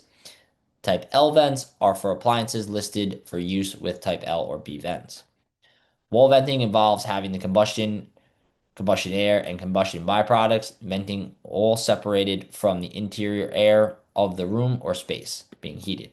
The combustion gases are vented through the wall. PVC pipe venting, and that's for your high efficiency furnaces, typically use PVC pipe to vent combustion gases from byproducts outside. You usually see the PVC pipe extending from the furnace through the wall to the outside. A PVC vent pipe will likely indicate a high efficiency gas heating furnace. The pipe is simply 2 inches in diameter. PVC is also used to bring fresh outdoor air into the system for combustion. The length could be very long, sometimes as long as 60 feet. The temperatures of the combustion byproducts are low, 100 to 150 degrees. That's very cool. The PVC does not melt. It will feel warm to the touch. That's one way to determine which pipe is the exhaust. PVC pipes need a proper slope. The pipe should be sloped down and toward the furnace or sloped up and away from the furnace. Typically, a quarter per linear foot is recommended. The pipe should be sloped and adequately supported so that condensate does not form and puddle inside the sagging part of the vent pipe. Condensate should be allowed to drain back towards the furnace. Flue pipe. The flue is the passage through which the gases from the combustion chamber of the heating system move to the outside. A flue is also referred to as the flue pipe, vent pipe, or vent connector. A chimney flue is the flue that is inside a chimney. The flue from the heating system to the chimney is often called the vent connector, chimney connector, or smoke pipe. A flue outlet or vent is the opening in a heating system through which the flue gas is moved. The flue pipe or the vent pipe or vent connector connects the outlet of the heating system to the chimney. The flue pipe should not extend further than the inner liner surface of the chimney flue. The flue pipe of a heating system, furnace, or boiler should not be sharing the same chimney as a conventional fireplace. Flue pipes from two appliances should not enter a chimney from opposite sides at the same height. From the point where a flue enters the chimney stack, there should be at least 2 feet of clearance above the chimney cleanout. The flue pipe should have a slope of a quarter inch per linear foot. The flue pipe's horizontal run should have a slope, the flue pipe's horizontal run should not exceed 75% of the vertical run. The vent pipe crossover in an attic should extend at an angle that is at least 60 degrees from the vertical. The flue pipe should be at least the same diameter size as the outlet of the furnace. The diameter size of the flue pipe should never be reduced. A draft hood is installed on standing pilot gas furnaces. Mid and high efficiency gas furnaces do not have draft hoods. Draft hoods are attached to the top of the furnace above the flue outlet. It is sometimes called a draft diverter. The draft hood functions to produce a constant low draft of air for the combustion chamber. It allows dilution air to be drawn into the vent pipe. The dilution air cools and exhausts and ensures a good draft. The draft hood also prevents a large downdraft from the chimney affecting the burner. The draft hood can be built into the furnace cabinet, internal draft diverter, or it can be installed separately above the top of the heating unit. If it is installed within the furnace cabinet, it becomes part of the manifold that collects all of the exhaust gases that come out of each cell of the exchanger. Most conventional gas furnaces have a heat shield. This prevents flame rollout. It contains the flames inside the chamber. It also protects the burners against strong drafts. If you guys don't know anything about it, I'm going to skip the video, but you can determine the age of the HVAC systems. Check out buildingcenter.org. I use it multiple times a day. A lot of great information on there. Definitely check it out. All right. So we'll jump into conventional oil furnaces. So most residential oil furnaces in homes today are conventional. They are not high efficiency condensing heating systems. These conventional furnaces are slowly being replaced by mid and high efficiency heating systems. If you're inspecting a conventional oil furnace with a cast iron burner, it is likely has an efficiency of 60%, which is categorized as a low efficiency. Let's go over the general steps of the heating system cycle for a conventional oil furnace.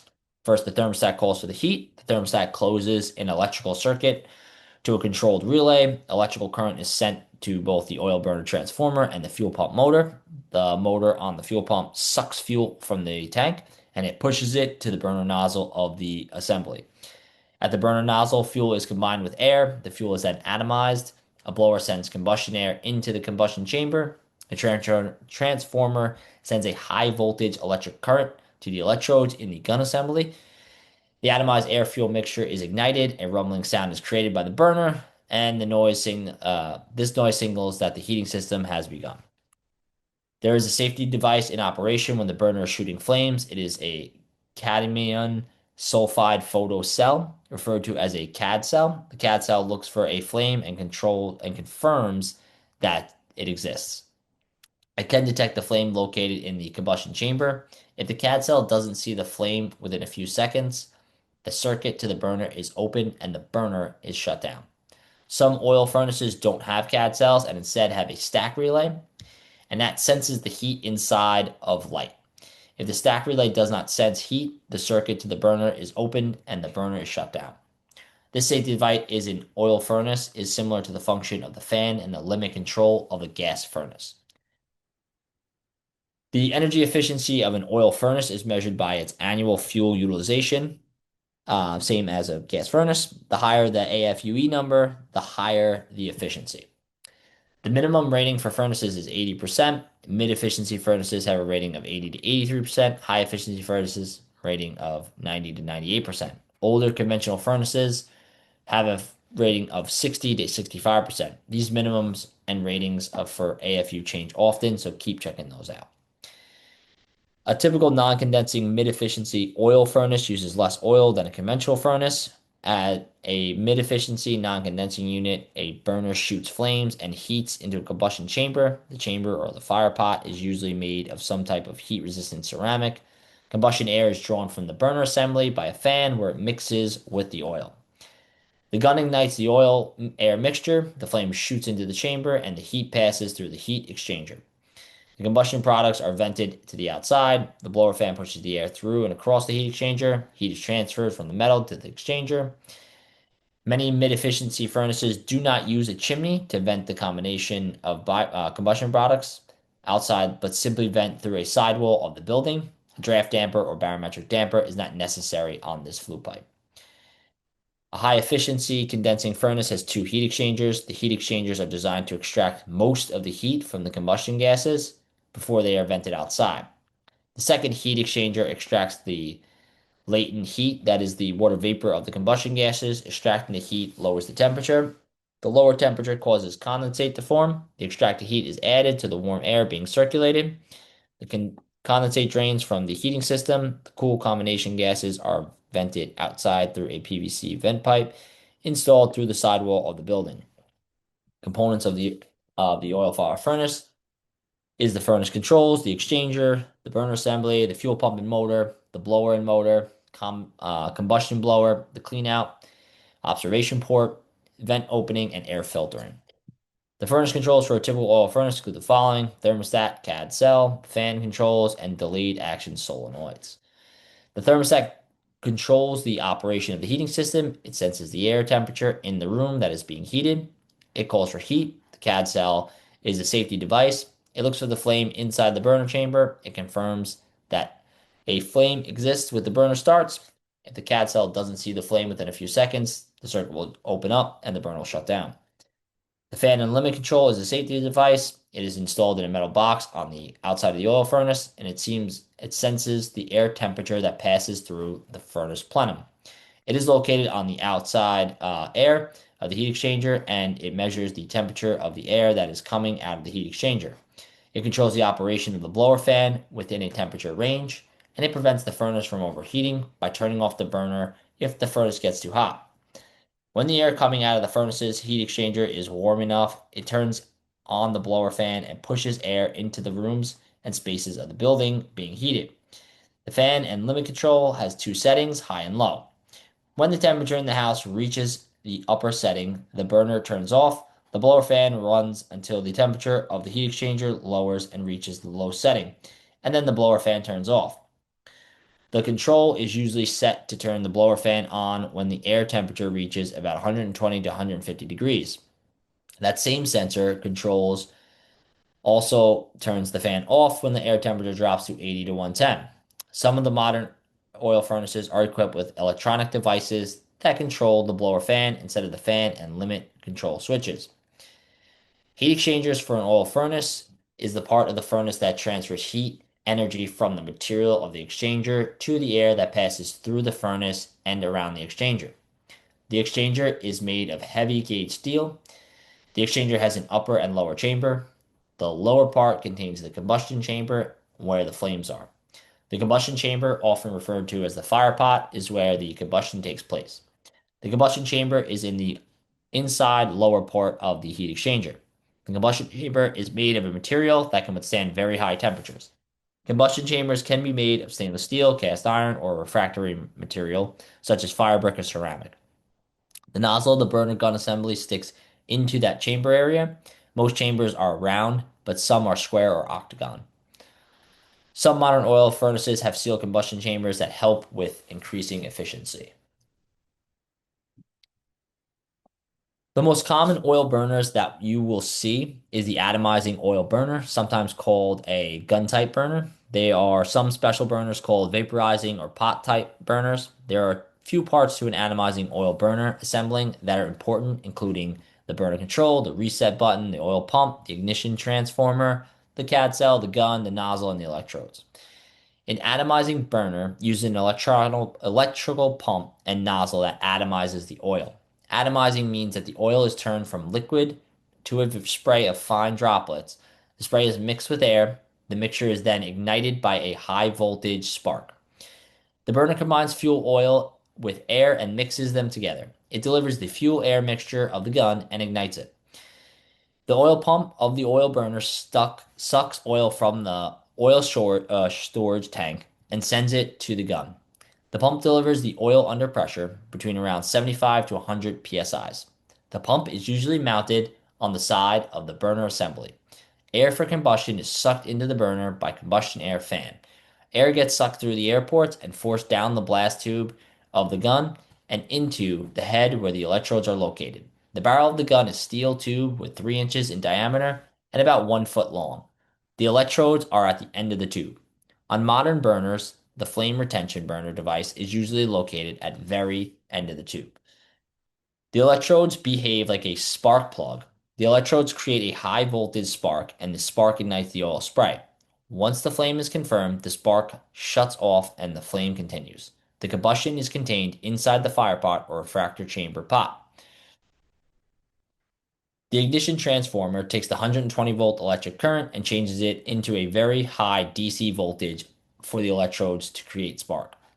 The oil burner flame. Most oil burner flames have a flame that looks like a blowtorch with a long raged flame. The flame is usually orange and yellow in color with yellow tips. There may be some gray or black smoke above the flame.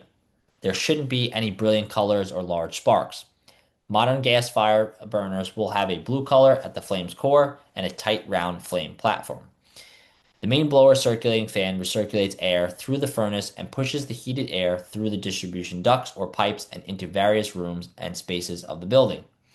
The fan draws cool air into the furnace and pushes the air around the heat exchanger, where the heat is transferred from the exchanger to the air. Both belt-driven and direct drive blowers can be found on oil furnaces. Newer furnaces may have blowers with variable speeds. Some high-efficiency oil furnaces are equipped with little blower fans that supply air into the combustion chamber. Some oil furnaces have one or more observation ports or cleanout ports that can be used for observation and also for cleaning the heat exchanger and chamber area. Generally speaking, oil furnaces vent in the same way that gas furnaces do. High efficiencies oil furnaces can use PVC piping to vent the combustion byproducts and gases outside through a sidewall of the building. A metal flue pipe may be installed at the oil furnace. There should be a slope to the horizontal run of the flue pipe of at least 1/4 of an inch per foot. Ideally, the furnace should not be more than 10 flue pipe diameters from the chimney connection. Appropriate clearances must be maintained from the hot flue pipe to combustion materials. A barometric damper is often called the draft regulator or barometric draft regulator. The barometric damper provides a proper draft in the oil furnace by automatically reducing or diluting the chimney draft to the optimal amount. The barometric damper on an oil furnace is similar to that of the draft hood on a gas-fired appliance. Dampers or regulators are recommended for all oil fire furnaces or oil fire appliances that are connected to a chimney, unless the particular unit is listed for use without one. When inspecting, you should find the damper in the horizontal flue pipe located as close as possible to the chimney. Oil fuel supply tanks. The fuel supply tank is often called the oil storage tank. The fuel supply tank holds the oil. It can be located inside or outside. It could be located above or below the level of the heating system. If the tank is located outside, it could be underground or above ground. A tank may be made of fiberglass, but is typically made of 14 gauge steel. The typical size of an oil tank is 275 gallons. The tank is directly connected to the fuel pump of the heating system with a fuel line. There is also the stainless steel Roth style tanks, which you will see as well. There are one pipe systems and two pipe systems that connects the tank to the heating system. When you see a one pipe system where only one fuel line pipe is connected to the burner assembly, one tank is usually installed in the same location as the heating system, such as both being located in the basement. When you see a two pipe system where there are two fuel line pipes, then the tank is usually located outside. The distance between the tank and the heating system is likely long, with the tank located vertically above the heating system. Otherwise, the tank cannot use gravity to move oil to the burner. A shutoff valve should be installed on the suction line. You may find a valve installed near the tank or near the heating system itself. In general, the filler pipe should be a minimum of 2 inches in diameter, and the vent pipe 1¼ inches in diameter. The pipe should be made of wrought iron. The oil supply line should, between the oil tank and the oil burner, should be made of copper tubing. An oil filter should be installed on the fuel line in between the oil storage tank and the burner. The oil filter will likely be a cartridge type. The filter cartridge should be changed at least once a year. The filter body should be cleaned before a new cartridge is installed. The filter prevents sludge in the oil from clogging the fuel pump and the oil burner nozzle, which otherwise will cause system failure. High efficiency furnaces use the principle that as hot gases cool, they release a lot of high energy as they change their state from gas to liquid. Burning natural gas creates water vapor and carbon dioxide. As we cool the exhaust products, heat is released. If we cool the vapor into a liquid, a tremendous amount of heat can be extracted. We can cool that vapor inside a furnace using the heat exchanger. High efficiency furnaces have at least two. The exchanger inside a high efficiency furnace is very long, longer than that of a conventional or mid efficiency furnace. As the hot gases flow through the long exchanger, the gases cool to the point that they condense. By the time the exhaust combustion gases leave the high efficiency furnace, the gas temperature could be around 100 degrees. Condensation takes place in the second or third heat exchanger. That's the way they are usually made of stainless steel because it's more corrosive resistant. The first heat exchanger is typically made of conventional galvanized steel. The condensate comes out of the exchanger and drains into tubes or pipes. The condensate may discharge into a drain fitting, a floor drain, a drain pipe, or a condensate pump. It is not a good practice to simply drain the condensate through the floor and into the gravel and soil below the concrete floor. The condensate water is slightly acidic. It's not as acidic as vinegar, but some jurisdictions restrict the discharge of the condensate. When a high efficiency condensing furnace is operating, a quart of condensate water may drain out every 30 minutes.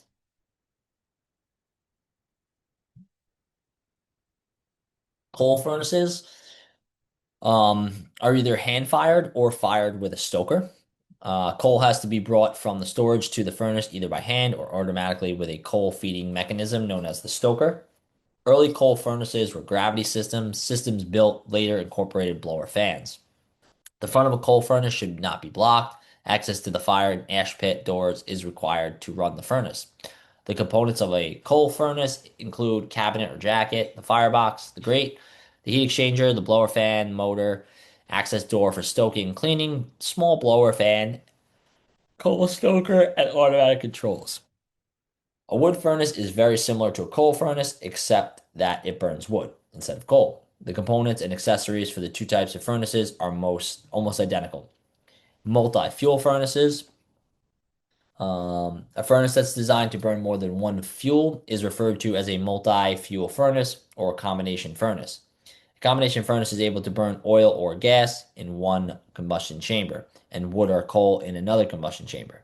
It has the ability to switch between the two when desired. The furnace should be serviced and cleaned by a qualified technician on a regular basis to ensure its safe and secure operation.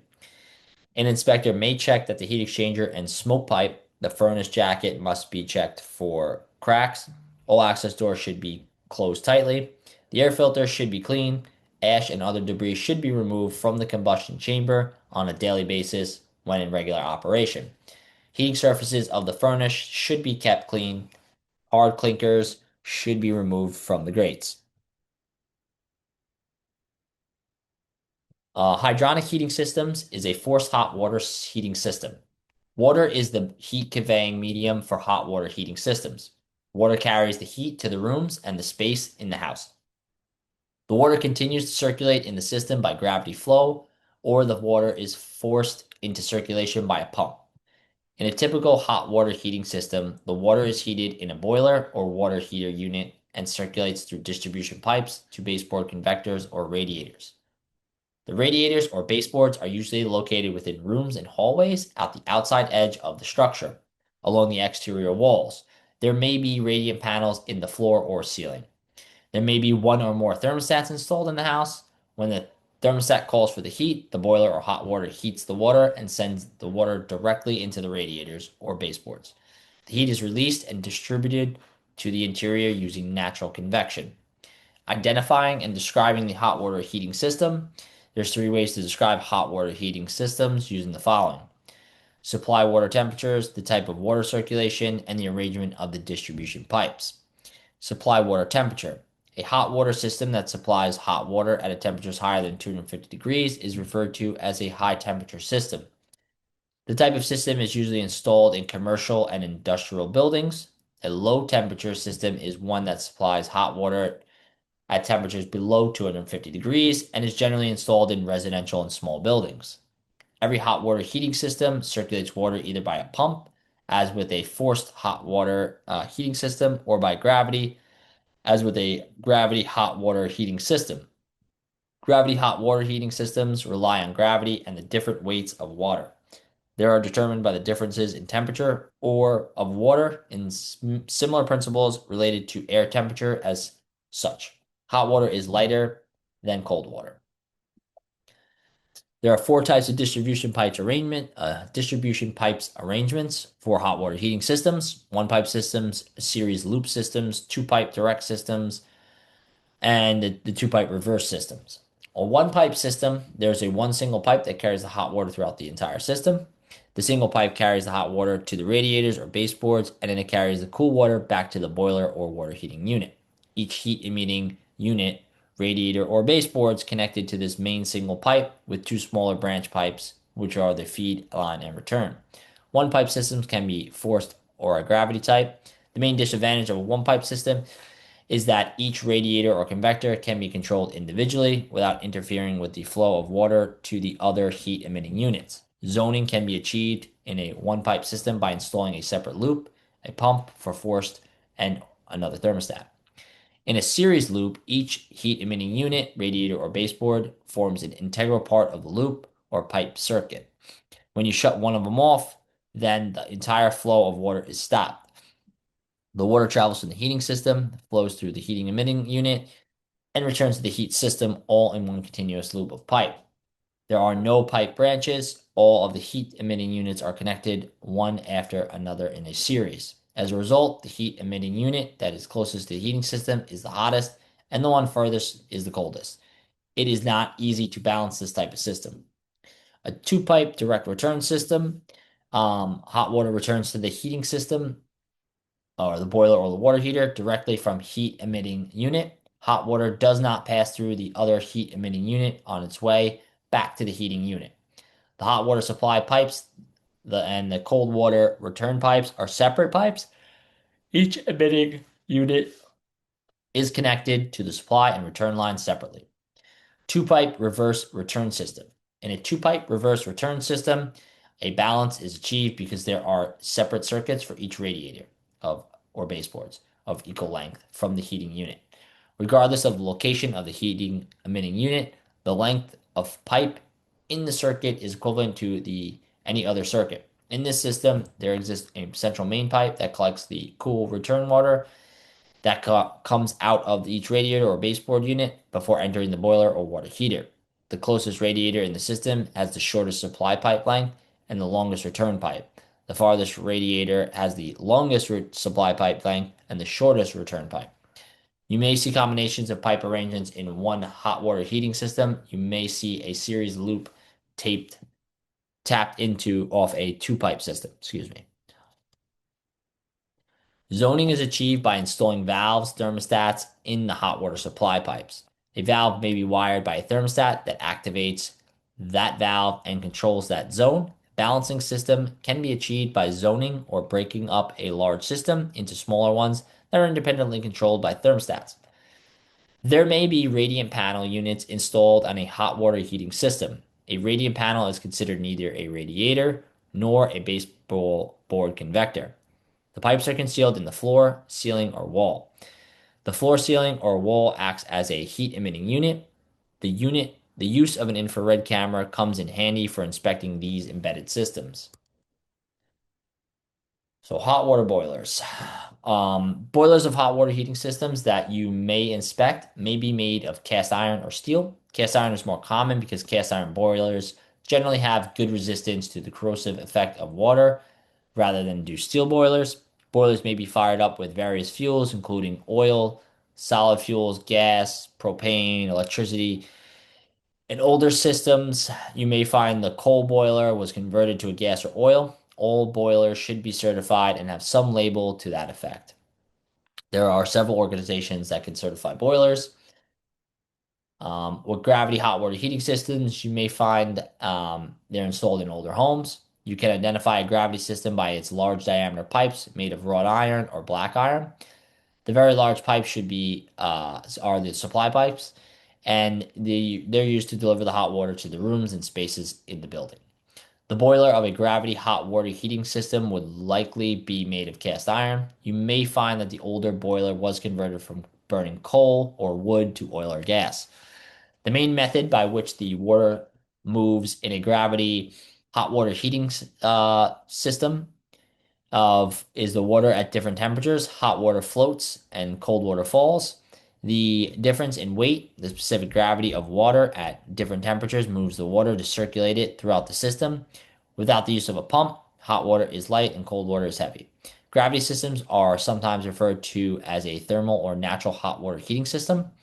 The heat supplied to the room or of a boiler of a building, with a gravity hot water heating system feels continuous and uniform. The water temperature can be controlled for each heat emitting unit. The air temperature can be controlled for each room. The movement of water based upon the principle of gravity in different temperatures is easy to understand.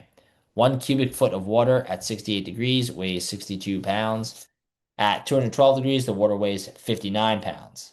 The difference in weight is caused by the expansion of the hot water. Hot water expands. This 2.49 pound difference makes the water circulate through the system because hot water is light and rises. Cold water is heavy and falls. In a gravity hot water heating system, the cold water falls and pushes the warmer, lighter water upward. Because water expands when heated, a provision for expansion is needed in the hot water heating system. Forced hot water heating systems, most commonly used method for forcing hot water to circulate in the system, are by pumps or by a combination of pumps and local boosters. There are other ways of forcing water to circulate in a hot water heating system, but they are not as common. They include the use of nipples on each radiator section, high pressure to increase temperature differences, superheating a part of the water circulation and creating a condensing steam, and introducing steam into a main riser pipe at the top of a circulation system. It is common to find one or more pumps at the main method of circulating or forcing hot water system. Hydronic furnaces. Hydronic furnace is one of the that has a water heated up initially by a boiler or water heater, and then it's circulated through a heat exchanger inside the furnace's air handler. The heat exchanger is a coil of pipes that transfers liquid to the air heat. Heat is transferred from the water to the coils, and it passes through the furnace's air handler. A blower fan circulates the air through the coil. The heated air comes out of the furnace and is distributed to the structure through ducts of pipes. The installation is sometimes referred to as a hydro air heating system.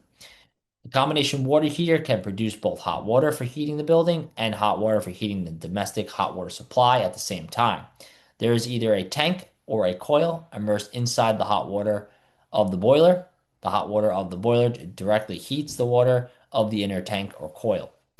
The boiler water is transferred its heat by conduction to domestic water supply in the inner tank coil. The two supplies of water in the boiler and the water in the tank or coil are completely separate from each other. There's no mixing or contamination. Combination water heater may incorporate the use of a circulating pump, expansion tank, pressure reducing fill valve, and a zone valve. A combination water heater may also use steam to heat the domestic hot water supply. The Pisar hydronic system can be made of cast iron, wrought iron, copper, steel, plastic, or rubber.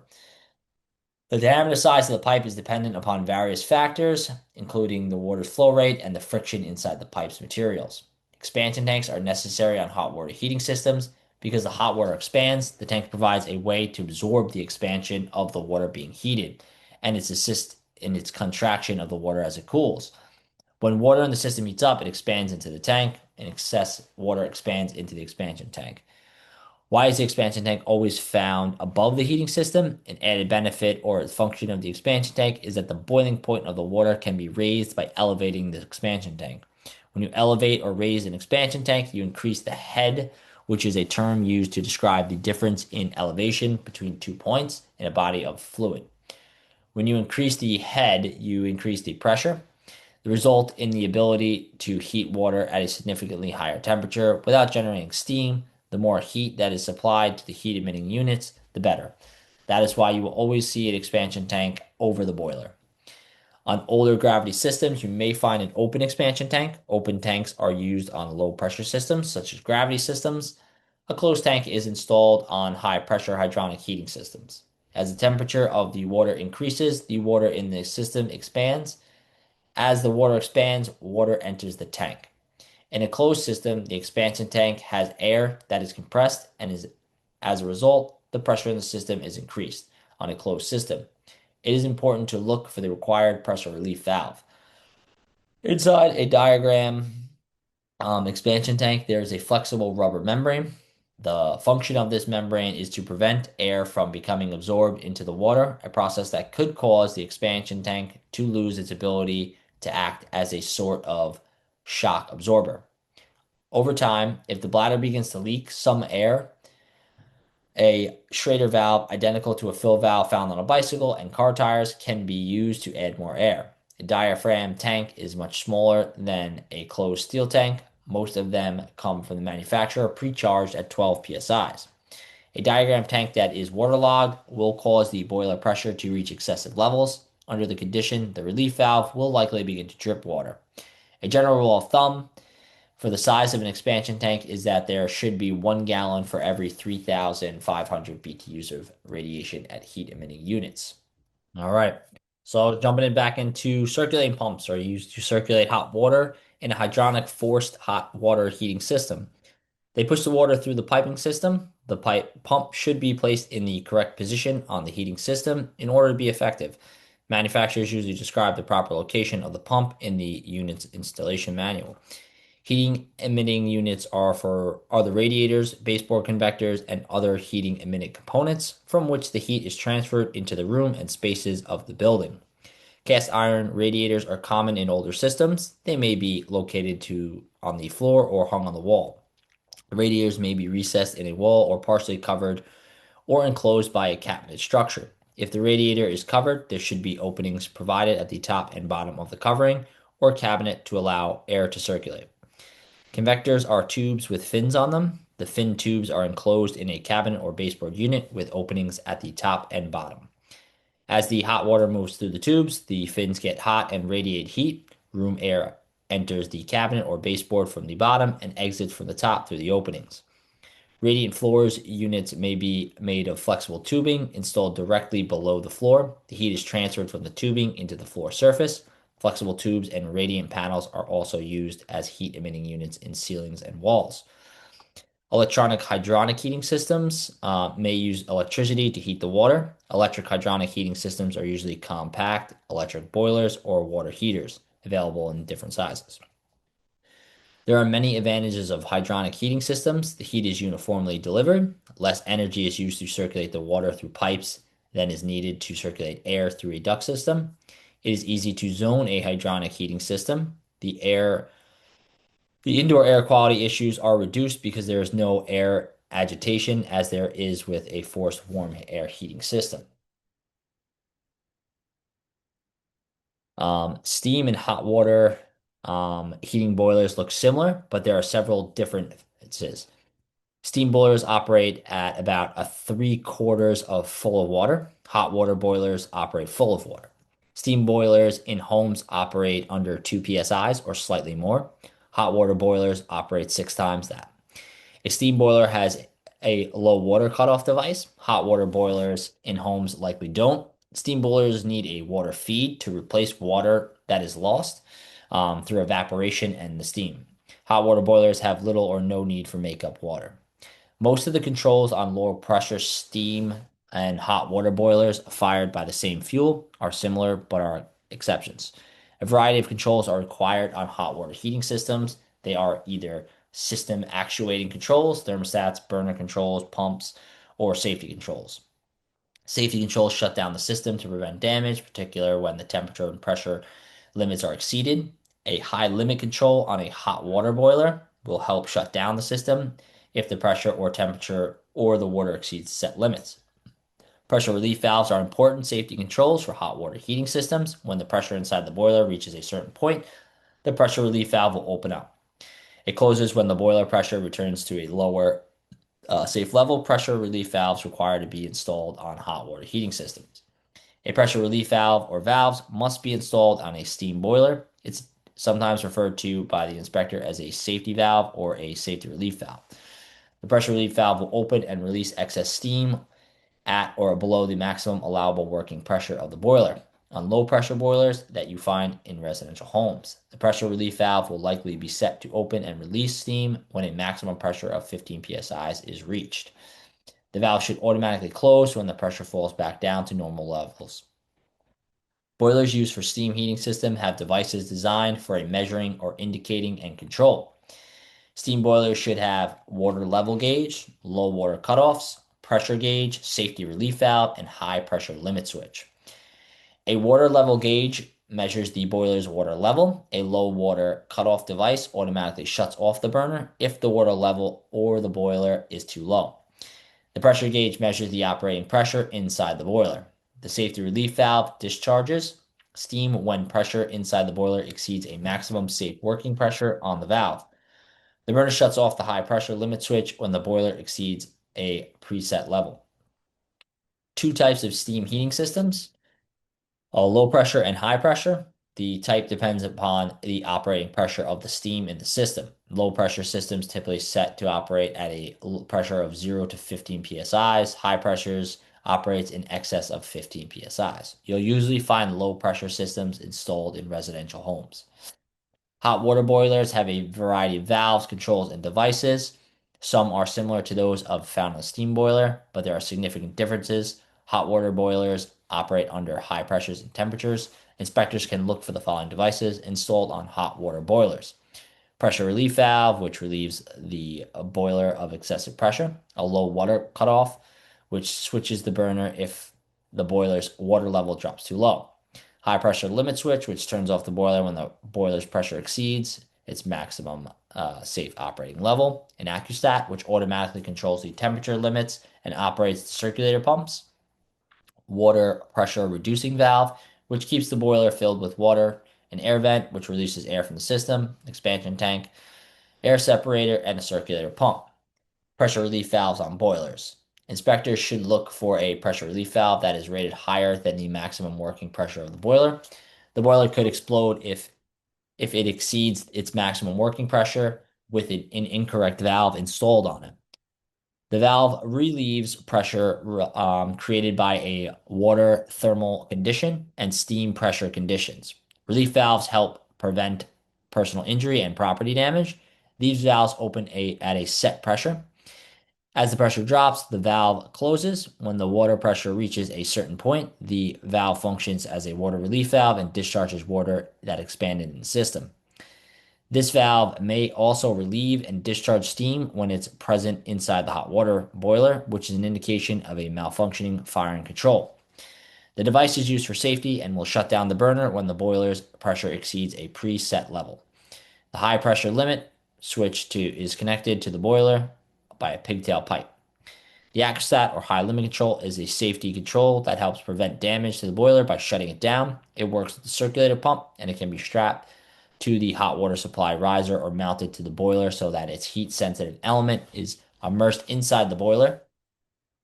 A low water cutoff must be installed on boilers. The device shuts off the boiler when the water level in the boiler drops to a low level for safe operation. Two types of a low water cutoff device are a float and a probe. All residential steam boilers must have a low water cutoff device installed. A blowdown valve is used to remove sediment and contaminants in the water of the boiler near the low point of the boiler. Over time, these sediments and contaminants in the water of the boiler will settle there, and the blowdown valve should be open to drain off sediments as part of a regular maintenance routine. There's also pressure reducing valves. Most hot water valves, which feed water into the boiler automatically when the pressure in the system drops, it keeps the system automatically filled with water. It's installed on the cold water supply line. Older systems may have a manually operated feed valve, Water pressure reducing valves are usually set to feed water to the boiler at about 15 pounds of pressure, which is usually sufficient for a house no more than 3 stories high. Combination valves are installed on hot water boilers and they combine a pressure reducing slash pressure regulating valve and uh, a positive relief valve in one device. The combination valve can regulate pressure control safety, reduce boiler pressure, and autofill the boiler. On a low pressure boiler that you find in a home, the relief valve is set to open at about 15 psi's. The pressure relief valve should not be rated higher than 15 psi's. The pressure valve should not have a higher rating than the maximum working pressure of the boiler. You don't want the boiler to rupture under high pressure. Pressure relief valves that are installed on hot water heaters will open under two conditions: water thermal conditions, steam pressure conditions.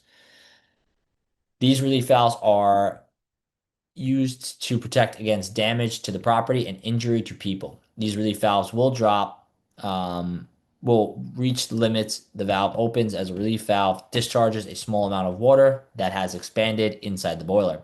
If both water and steam are present in a hot water boiler, there's a problem with the boiler. The boiler is reaching steam forming temperatures and steam pressure is being created. The relief valve will open under the steam pressure condition. It acts as a steam pressure relief valve under the condition in the boiler. Identifying and describing heat systems. There are a few ways to identify the describe a steam heating system. The description of a steam heating system may include the following: the pressure and vacuum controls, lower high, how the condensate water returns to the boiler, gravity or mechanical, the piping, one or two, type of piping circuit, the direction of the steam in the risers, the location of the condensate returns. Gravity steam heating systems. The distinguishing characteristic of a gravity steam heating system is that the condensate returns to the boiler from a heat emitting unit by gravity rather than by mechanical means. One pipe gravity steam systems, the steam is carried around the lowest level of the building, typically a basement, from the main circuit branches to each individual heat emitting unit. In a one pipe system, the condensate returns to the boiler through the main supply pipe. Both steam and condensate are in the pipe. The main is sloped back toward the boiler. The pipe is sloped from the immediate high point located near the above the boiler to the bottom of the boiler, usually entering the side. A two pipe condensate are separated in two different pipes. Steam comes from the boiler, rises through the supply pipes. Heat is emitted. Steam is condensed in the heat emitting units, and the condensate water returns back through the return pipes to the pipe to the boiler. A steam boiler heater uses heats water until it boils and changes it into steam. A steam boiler can run on various types of fuels. Steam comes from the boiler, rises up to the pipes, and enters into the units. The control components of a steam boiler are similar to those used in a hot water heating system. The control for a steam includes the safety valve, the steam pressure gauge, low cutoff, water filler, fill feeder, the pressure high limit control, the water gauge, glass, and primary control. A steam system, heating system should have a Hartford return connection, often referred to as a Hartford loop. The Hartford return is installed on the condensate return line. It prevents the loss of water from the boiler if there is a water leak in the return line. An equalizer connects the lower outlet to the steam outlet. The Hartford return is connected to the equalizer about 2 inches below.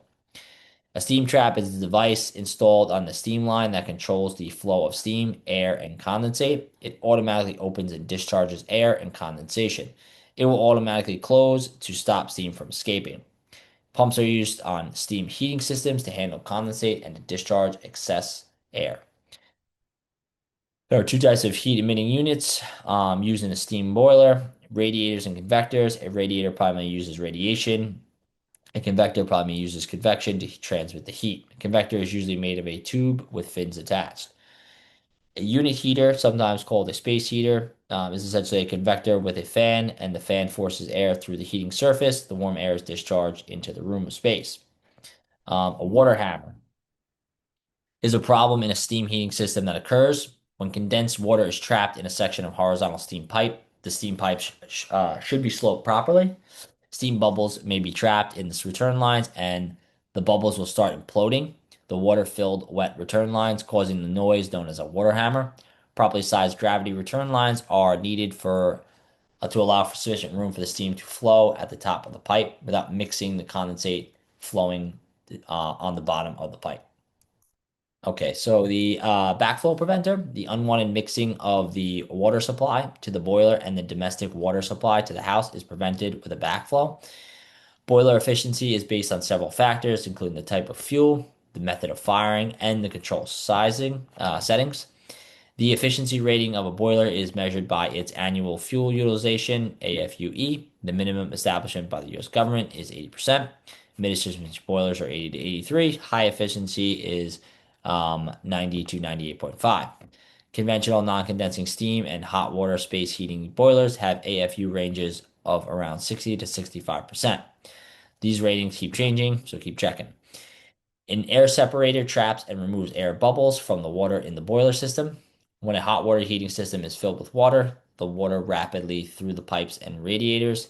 The bubbles make noise when they pass through the components. Sometimes the radiator will not heat up because there is a lot of air trapped inside it. An air separator is designed to remove those air bubbles from the system. Some boilers have air separators designed into them. The air is trapped, separated, and diverted to an automatic air vent at the top of the boiler. Water tempering valve are used at water heaters that heat domestic hot water at the boiler. The water tempering valve mixes hot water and cold water to the desired safe temperature, thus prevents scalding at the fixtures. Without a water tempering valve, the scalding hot water that is produced at the boiler would be supplied directly from the boiler to the fixtures. These valves are installed at a tankless water heater, boil coils, water heaters, and space heating systems. And the balancing valve is it can also be used to determine how much water is flowing through the unit. Electric hot water systems. Electric boiler may be used at home's main heat source. Electric boilers are compact and insulated, with heating elements immersed in the water of the boiler. Inside the compact electric boiler unit are all of the components, including the expansion tank, pump, valves, and controls. At an electric forced warm air heating system, heat air is forced through the rooms and spaces of the building by the use of a blower fan, ducts. They have zero clearances. They can be installed horizontally or vertically. Inside the electric furnaces is at least one coil-resistant wire heating element. If there is more than one coil, the coils are activated sequentially, one by one, to prevent an electrical current overload. There is a high temperature control installed in the unit. The furnace is controlled by a thermostat. A blower fan is installed to force air through the heating elements. Common type of the electrical radiant heating system is one that has a cable embedded in the floor, wall, or ceiling. The heat that is created by the cable is transferred to the occupants and surface in the room by low intensity radiation. There are three types of radiant panel systems: radiant floor panel systems, radiant wall panel systems, and radiant ceiling panel systems. Electric baseboard heating units are usually installed at floor level. Um, the perimeter of each room or space of the building, particularly below the windows. An electric baseboard is made of a heating element protected by a thin metal housing. Heat is transferred into the room primarily by means of convection. Although some radiation is involved, a thermostat may be mounted on a wall or built-in unit. Air moves across the electric baseboard and heat is transferred. A heat pump is an electrically powered system that has a reversible cycle refrigerating system that is capable of both heating and cooling the interior air of a building. The heat source is either air, as in air-to-air heat pump systems, or water, as in water-to-air heat pump systems. The most common types of residential installations is the air-to-air heat pump systems. Again, this is a great video of how Jim goes and explains on how to inspect air conditioning, which you could find with the InterNACHI, air conditioning class, which is definitely worth taking and checking that out. But we're going to skip that for now. Air conditioning is not simply the cooling of air. Air conditioning involves many aspects of conditioning or changing the air in whatever way in order to make the living environment for the occupancy of a building comfortable. This may include warming the air, cooling the air, adding moisture, dehumidifying the air, filtering the air, and maintaining a balanced distribution of circulation of the air. Air conditioning includes heating, cooling, humidification, dehumidification, cleaning, filtering, air movement, circulation, humidity. Humidity refers to water vapor or moisture content in the air. Water vapor is actually steam at low temperatures and low pressures. Air can vary whatever vapor depending on its temperature. When air absorbs moisture, when it's humidified, the latent heat of the evaporation must be supplied from the air or by something else. When moisture from the air is condensed, the latent heat of condensation is recovered. Air is referred to as a saturated when it's carried the maximum water vapor that it can hold. Humidification is the addition of moisture. Dehumidification is the removal. The dew point is the temperature of saturation at a certain atmospheric pressure. For a given atmospheric pressure, the dew point is the temperature at which moisture condenses into water droplets or a dew. Compression and cooling. Compression can be used to cool the air that is being conditioned. The refrigerant gas in the air conditioning coil is being compressed. When the gas expands and contracts, cool temperatures are produced. Simply put, when you increase pressure on a gas, the temperature increases. The rule of thumb for sizing air conditionings. The problem with using a rule of thumb is that inherently it's not precise. The idea is to estimate the size of an air conditioning unit. The rule of thumb is generally 1 ton of refrigeration for every 5 to 700 square feet of floor area in the building. A ton of refrigeration is equivalent to 12,000 BTUs per hour. Determining the size of air conditioning systems can be difficult. It can be done by reading the model number, data plate, outdoor condenser unit. The size can be approximately by looking at the rated load amperage number. A compressor may be rated at 6 to 8 amps per ton of cooling. Modern compressors may draw about 5 amps.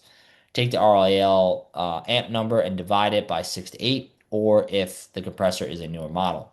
The result will be a good guess of the proper tonnage. The size can be approximate by looking at the model number, finding the middle number, and dividing it by 12. The result is the tonnage. Be careful in guessing the size of the air conditioning. You will probably be wrong. Cooling methods. There are several ways to supply cool air to buildings. Air conditioning can be achieved by the following methods: evaporative cooling, cold water cooling, gas compression refrigeration, gas absorption refrigeration, thermal electric refrigeration, and cooling with steam. The most common type of air conditioning systems in most homes is referred to as a direct expansion, mechanical gas compression, or vapor compression. The system consists of an indoor coil, an outdoor coil, and a pump. A typical type of air conditioning system installation is a split system whose compressor and air-cooled condenser unit are located outside, and the evaporator, coil, fan, and heating system are located inside the building. The evaporator and the condenser coils are typically made of copper tubing with aluminum fins. Gas compression cooling. Gas compression cooling involves the compression and expansion of refrigerant gas and the transfer of heat. Heat is removed from the interior air and is released outside. Heat is simply transferred from one to another. A gas compression cooling system consists of the following components: compressor, coil, expansion device, and the evaporator coil and fans. The compressor acts as a pump and pushes the liquid refrigerant through the liquid line to the expansion device. The liquid refrigerant is under high pressure in the liquid line. The expansion device is located at the evaporative coil. The expansion device controls the flow of refrigerant into the evaporator coil. The device can be an expansion valve or a capillary tube. As the high pressure liquid refrigerant is forced through the expansion device, it expands into a larger volume in the evaporator coil. When it expands, its pressure is reduced and its boiling temperature is lower. Under the low pressure, the liquid refrigerant boils until it becomes a vapor. During the change of state, the refrigerant absorbs heat from the warm air flowing across the evaporator coil. After the refrigerant has boiled or vaporized, the vapor moves out of the coil to the outdoor condenser unit through the suction line and enters the compressor. The refrigerant vapor increases its temperature and pressure, and the compressor pushes the vapor along the condenser. As the condenser, the hot vapor is cooled. It's cooled by the outdoor air being blown through the air. When the air passes through the coil, it absorbs the refrigerant heat. The heat is transferred from the refrigerant in the coil, and the air passes through. The temperature of the air blowing out of the condenser increases, and the temperature of the refrigerant vapor decreases until the vapor is cooled to its saturation point. At that point, the vapor condenses into a liquid. The liquid is still under high pressure. It pushes to the expansion device. and the cycle continues. Cold is never created in this type of air conditioning system. Instead, heat is transferred from one place to another. Heat is absorbed from the interior air, moved outside, and released to the outdoor air. When heat is absorbed from the interior air, the air temperature is cooled. An evaporative cooling or swamp cooler cools the indoor air using evaporation. It lowers the dry bulb temperature of the indoor air. The majority components of an evaporative cooler are the cabinet, the pump, the blower, the media of water pads, and the pump. When the blower fan turns on, it draws air from outside and it passes over the wet pads and blows into the interior. The water in the pads absorbs the heat from the air and it passes through them. This causes some evaporation in the water and the temperature of the air is lowered. It is the creation of a low dry bulb temperature. This reduces the cooling effect. Evaporative coolers should not be installed where the humidity is high. They are used in dry climates very well. They are often mounted on top of a roof, but they can be inserted in a window, opening, or sidewall of a building as well. Maintenance involves keeping the unit clean by cleaning or replacing the water pads and cleaning the water sump, tray, and fan. When an air conditioning is running, the house air may have a temperature drop of around 14 to 22 degrees as the air moves across the evaporator coil. If you measure the temperature in the return duct at 80, the air temperature in the supply plenum would be around 58 to 66 degrees. You may sense the temperature drop with your hand placed on the duct. The efficiency of cooling systems in a residential installation is expressed in the terms of SEER. New air conditioning manufacturers today must have a SEER rating of 13 or higher. In 2006, a government mandate required the manufacturer of heat pumps and the air conditioning systems could no longer make equipment with a SEER of less than 13. The 30% increase in minimum efficiency from 10 to 13 could result in energy savings up to 23% compared to the central air conditioning systems rated at 10. If the air conditioning system that you inspect is at least 10 years old, it could have SEER rating as low as 8. However, homeowners are not required to replace their existing unit if it is less than 13. A compressor is the pump and it's located inside the outdoor condenser unit and it receives the low pressure refrigerant vapor through the suction line and it compresses or squeezes it into the smaller volume at a high pressure. Um, Compressors should not be operated when the system is below 65 degrees out. Compressors should not be operated when the electricity has been turned on for less than 24 hours. Under these conditions, it is possible to damage the compressor. Oil may be mixed with the refrigerant in the base of the compressor.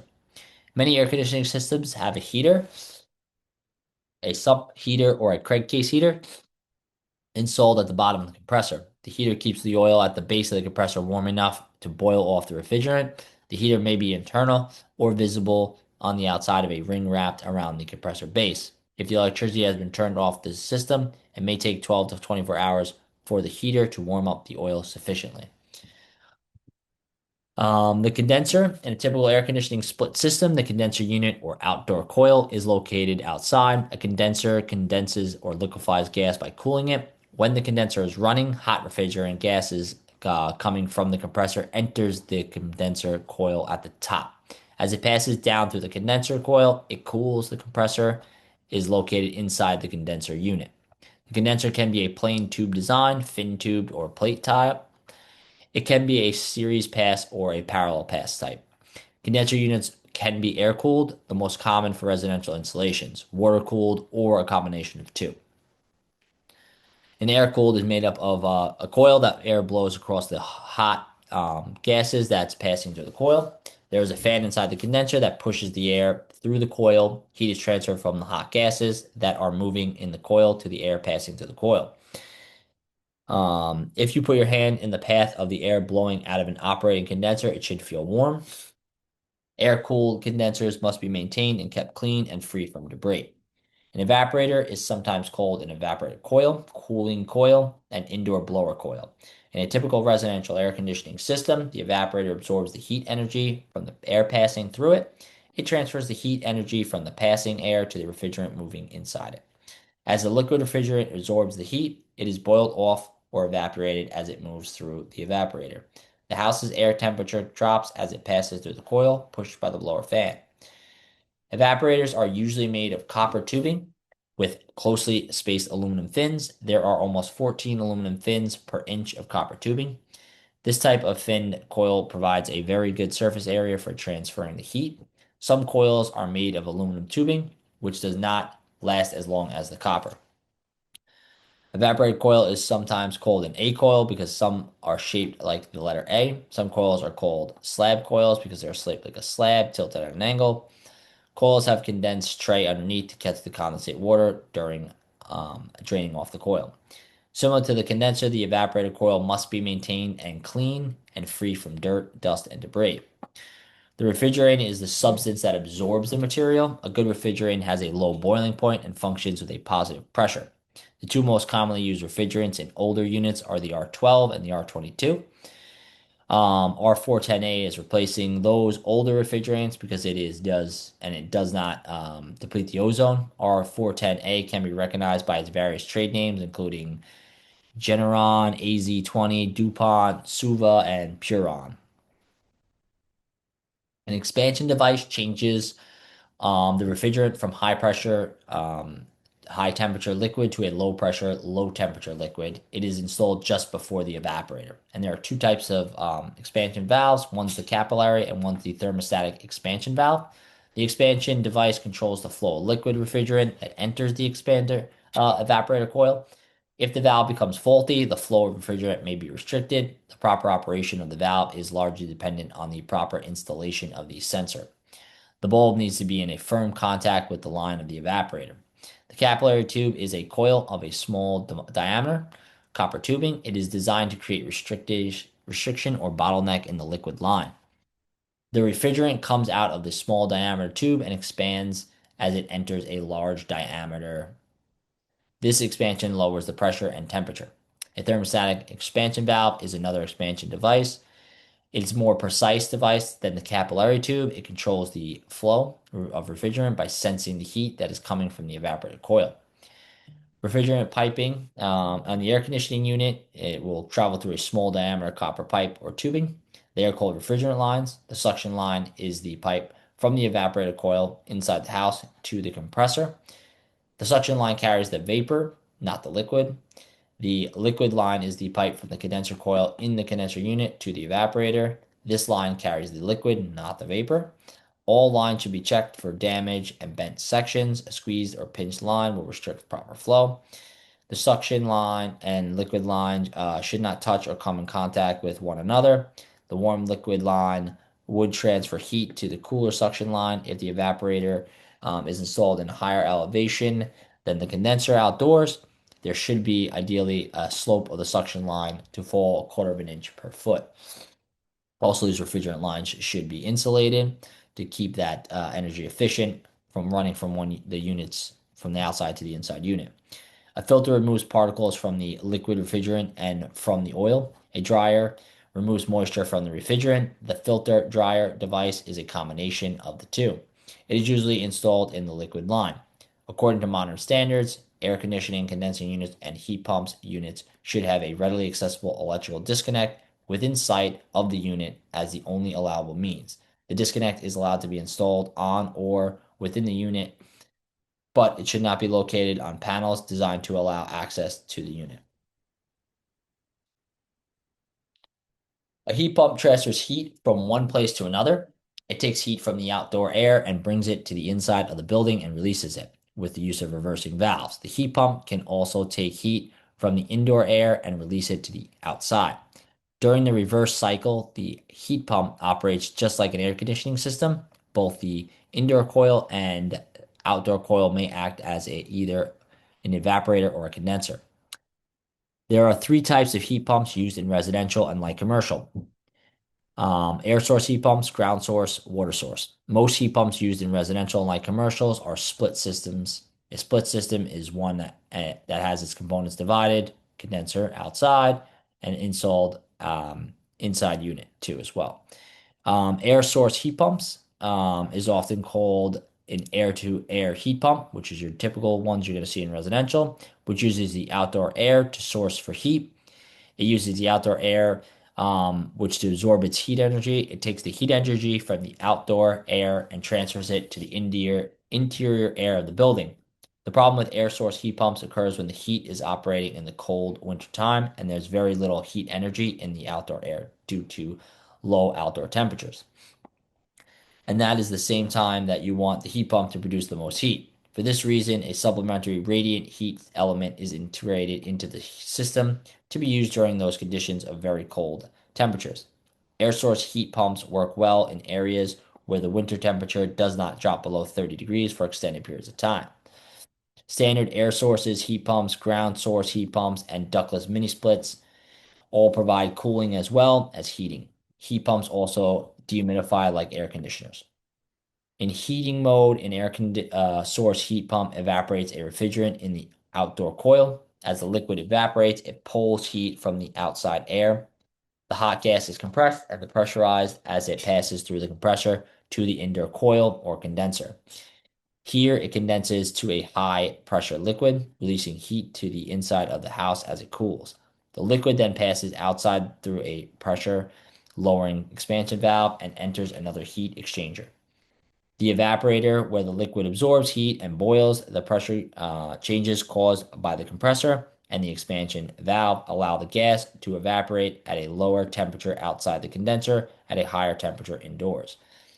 Air source heat pump cooling cycle evaporates a refrigerant in the indoor coil. As the liquid evaporates, it pulls heat from the air inside the house. After the gas is compressed, it passes the outdoor coil and condenses, releasing heat to the outside air.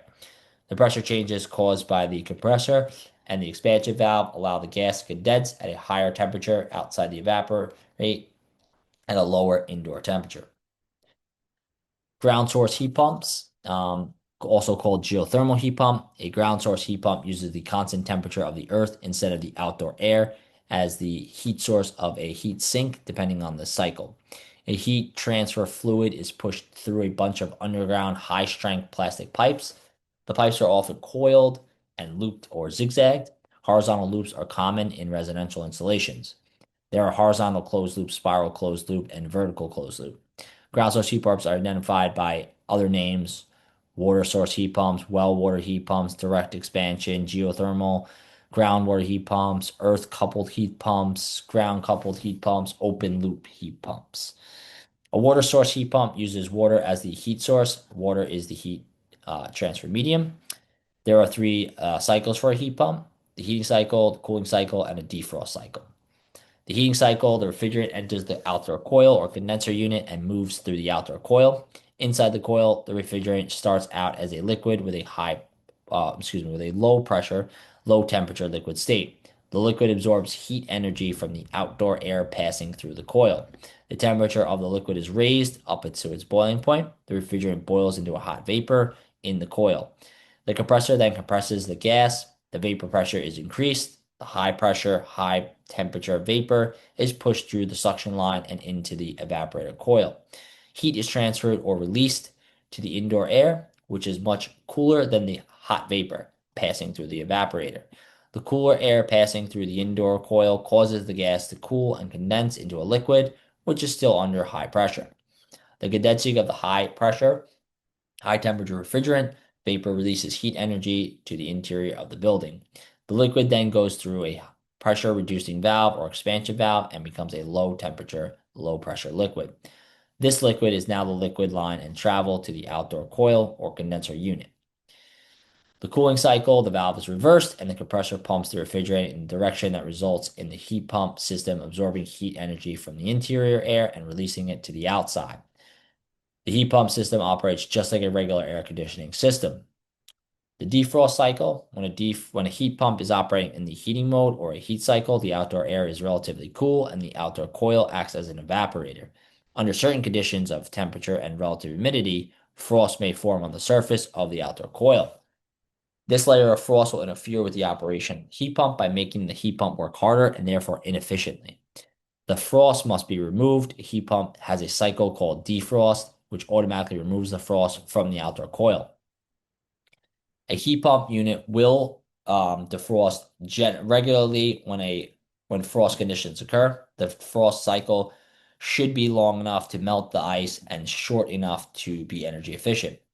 In the defrost cycle, the heat pump is automatically operated in reverse for a moment in the cooling cycle. This action temporarily warms up the outdoor coil and melts the frost from the coil. In the defrost cycle, the outdoor fan is prevented from turning on when the heat pump switches over and the temperature rise of the outdoor coil is accelerated and increased. The heat pump will operate in the defrost cycle until the outdoor coil temperature reaches 57 degrees. The time it takes to melt and remove accumulated frost from the outdoor coil varies depending on the amount of frost and internal timing device of the system. During the defrost cycle, in an older heat pump, the indoor unit may be operating with the fan blowing cool air.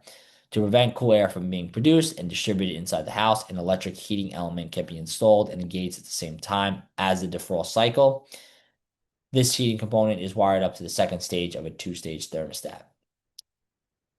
The typical defrost cycle components make up of the system include a thermostat, a timer, and a relay. There's a special thermostat or sensor of the defrost cycle system, often referred to as a frost thermostat. It is located on the bottom of the outdoor coil where it can detect the temperature of the coil. When the outdoor coil temperature drops to around 32 degrees, the thermostat closes the circuit and makes the system respond. This causes an internal timer to start. Many heat pumps have a generic timer that energizes the defrost relays at certain timed intervals. Some generic timers will energize the defrost cycle every 30, 60, and 90 minutes. The defrost relays turn on the compressor, switching and reversing valve of the heat pump, turn on the interior electric heating system, and stop fans at the outdoor coil. The unit remains in the defrost cycle until the thermostat at the bottom of the coil senses that the outdoor coil temperature has reached 57 degrees. In summary, certain conditions can force a heat pump into a defrost cycle or cooling cycle when the fan in the outdoor coil is stopped, the indoor fan is stopped, or electric heat is turned on, and the frost melts and is removed from the outdoor coils. When the frost thermostat is satisfied, the outdoor fan comes back on, and the heat pump goes back into the heating cycle. One problem of many older heat pump systems is that the unit will operate in the defrost cycle regardless of whether ice is present. On these systems, if it's cold outside, the defrost cycle may turn on when it's not needed. If the defrost cycle is not working properly, the outdoor coil will look like a big block of ice and the unit won't function. Damage could result if the heat pump operates without a functional, normally operating defrost cycle. Causes of frost, there are many reasons. And you should note this if you see it. A bad reversing valve, a damaged outdoor coil, a wiring problem, bad thermostat, leak in the refrigerant, a dirty outdoor coil covered with grass, dirt, debris, a fan that won't turn on, a fan installed backwards, a motor operating in the incorrect direction, or a replacement fan motor spinning at a very low RPM. Diagnosing apparent problems with the defrost cycle is beyond the scope of the home inspector, but should be noted if it's not functioning properly in your reports. Home heating, ventilation, and air conditioning systems that have a central air handler and ducting should be equipped with air filters. The purpose of air filters is to remove the particulates such as dust. HVAC filters are typically located in the return duct line adjacent to the air handler or at the back of the return register grill, where they trap particulates in the air being pulled into the unit. Filters are available in a range of styles, materials, and sizes, and they're generally 1 to 4 inches thick, made of polyester, fiberglass, and styled in a flat or pleated pattern. Filters use either mechanical filtration or electrostatic filtration to remove particulates from the air. Mechanical filtration is the capturing of particles through a dense fiber medium. Filter materials are typically pleated, which allows more surface area to capture debris. Electrostatic filters use electrostatic precipitation to remove particulates. Some filter models on the market combine mechanical and electrostatic filtration. Filters can be replaceable or washable and reusable. Replacement filters are typically made of synthetic, media, or fiberglass. They should be replaced every 3 months or sooner if needed, especially if the HVAC equipment is used continuously. Filters loaded with particulates should be discarded. Washable filters typically use electrostatic filtration that are made of aluminum mesh or foam rubber, and they should be removed for cleaning once every 1 to 3 months, rinsed with water or cleaning solution, air dried, and then reinstalled. If washable filters are not dried properly, they have the potential to attract mold. Whole house air filters come in 4 main types: flat, electronic, ultraviolet filters, and extended media filters. Electronic filters remove airborne particulates from the air electronically. High efficiency filters can remove 80 to 90% of all particulates. Some electronic filters have a charged media bed or mat that is made of a fiberglass, cellulose, or some similar material. When these pads get clogged or dirty, they usually cannot be washed and require replacement. Some electronic air filters are two-stage filters. Air particulates pass through not just one filtering device, but two electrically charged devices. There is typically a permanent screen or pre-filtering device. This first filter catches the larger particulates before moving to the first electronic filter. In the first filter, the particulates receive an intense positive charge. The positively charged filters particles are then attracted to the next filter that has collector plates. These plates are alternately charged with positive and negative voltages. The particles adhere to the negative charged plates until the filter is removed and washed. Most devices have a built-in performance indicator light that glows red when the unit is operating normally. Many electronic air filters have a pre-filter or lint filter and an aft filter. The aft filter is installed after the second set. Charged collector plates, electronic air filters need to be cleaned at least once every 6 months. People worried primarily about germs may consider an ultraviolet filter. The ultraviolet light zaps airborne bacteria and viruses into oblivion, which is why hospitals use UV air filters. There are two elements of HVAC performance filters: the effectiveness at removing particulates from the air and resistance to airflow. MERV ratings correspond to a level of performance ranging from 1 to 16. The higher the MERV rating, the more effective the filter is at capturing particles passing through it. Another measure of a filter's effectiveness at removing particles is a particle size efficiency, which is the fraction or percentage of particles captured on a filter. The second aspect of air filter performance is pressure drop or resistance to airflow. As the airstream passes through the filter, it decreases its velocity due to the resistance of the filter. The resistance is measured in inches of water column as either a specific face velocity or airflow rate. HVAC system engineers and designers are supposed to take the initial pressure drop of the filter into account when determining how to size HVAC equipment and related ductwork for residential and commercial. The resistance to airflow in a high static pressure system causes the controls of the brushless permanent magnet blower motors to increase speed and power draw to maintain system airflow, resulting in an increase in energy consumption. It's important for homeowners to purchase filters with a pressure drop performance that meets their HVAC system in order to run their equipment efficiently and prevent damage. The AC Conditioning Contractors of America, Manual D Residential Duct Systems offer guidelines for sizing. High MERVs can clog faster. The accumulation of dirt and particles can greatly increase pressure drop across a filter because high MERV filters can trap more particles. They are likely to clog faster than low MERV filters. Choosing filters with deeper pleats will increase the surface area of the filter and potentially reduce the pressure drop while increasing or maintaining a high MERV rating. For example, a filter that is 4-inch high pleats has twice the surface area of a filter that has 2-inch. Making the filters accessible for easy replacement and providing controls that tell the homeowners when replacement is due will help to eliminate problems such as clogging the air filter or collapsing, which are more likely to occur with the higher MERV filters. If exceptionally high filtration is desired, some sources suggest using separate air filtration equipment with a HEPA filter that can clean the air without impacting furnace performance, although their functionality is localized as opposed to a whole house. How to select a high MERV filter, design the HVAC duct system using the manufacturer's specifications and maximum static pressure that the filter can have, and select a MERV 6 or higher filter within that limit and adjust the duct size, duct length, and filter surface accordingly. In homes with ducted HVAC equipment, the HVAC inspector should look for HVAC systems with filters that are rated MERV 6 or higher. The HVAC technician or builder should have ensured that the HVAC system can accommodate the pressure drop due to the higher MERV filter. So that's plenty. All right. We'll jump into humidifiers. Humidifiers, they add moisture to the air, primarily by evaporation, by the use of steam, or by spraying water particulates. A bypass humidifier is a common type. It contains an evaporator, pad, drum, and wheel or belt. The pad gets wet and absorbs moisture. Warm air from the air supply ducts passes over the wet pad, causes the water to evaporate, and results in adding humidity to the air. The operation of a humidifier is controlled by a humidistat that may be mounted in a room or on the furnace duct itself. Many humidifiers use a bypass duct. The bypass duct goes between the supply duct and the return.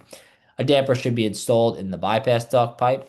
The damper is closed off when the humidifier is not in operation, typically during the summer months. A common location for a bypass humidifier is on the underside of a horizontal warm air supply duct.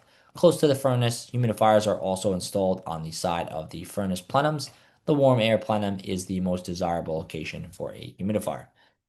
Moisture from humidifiers may support microbial growth on wet surfaces where it can condense during cold weather.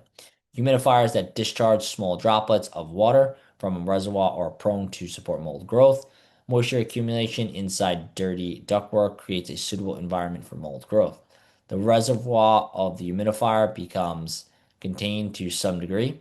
Humidifiers should be considered potential sources of mold growth. All humidifiers use water, so delayed maintenance as a humidifier may cause indoor air quality issues for sensitive people. If there's a reservoir of water in the humidifier, then it needs to be drained and cleaned regularly. Humidifiers need regular maintenance, including cleaning and the removal of the lime and other residue. Any moisture pads or media need to be replaced regularly, using every month while the humidifier is in regular operation. Indoor relative humidity should be between 20 and 40% in the winter and less than 60% during the rest of the year. Some experts recommend that indoor humidity levels in general should be between 40 and 60%. Understanding relative humidity in a building is essential to controlling mold growth. Relative humidity is a ratio expressed as a percentage of the amount of moisture in the air to the maximum amount of moisture that the air can hold. Warm air can hold more moisture than cool air. Relative humidity is a factor in determining how much moisture is present in a room, but it is available for moisture in a substrate and not the relative humidity of the room's air that determines whether mold can grow. Many sources recommend maintaining relative humidity in living spaces below 60% to limit growth. By keeping relative humidity below 60, one may assume that the moisture content in building materials would be low. However, this assumption may be false because mold growth on surfaces and in building materials, not in the air. Therefore, it is in the relative humidity in the air adjacent to the surface and not the ambient relative humidity, which must be lowered in order to control mold growth. Measuring a room with a relative humidity at or below 60% may mean that the building materials are fairly dry, but it does not eliminate the possibility of mold growth because the local cold spots and water intrusion may allow for the relative humidity of the air adjacent to the surface to exceed 70%. Moisture meters are essentially for home inspectors. They enable you to identify damp areas that would not be evident otherwise. Infrared thermog- thermal cameras are praised for their ability to detect moisture and is not readily visible to the naked eye. Dampness areas appeared as cold spots, with gradient images appearing dark. Electric furnaces may need very little clearances between the furnace and the combustibles, but should have 24 to 30 inches of open space in front for service. The components of an electric furnace include controls, heating elements, safety controls, blower fan, motor, and air filters. It will have a thermostat to be able to control and operate the furnace and sense the ambient temperature.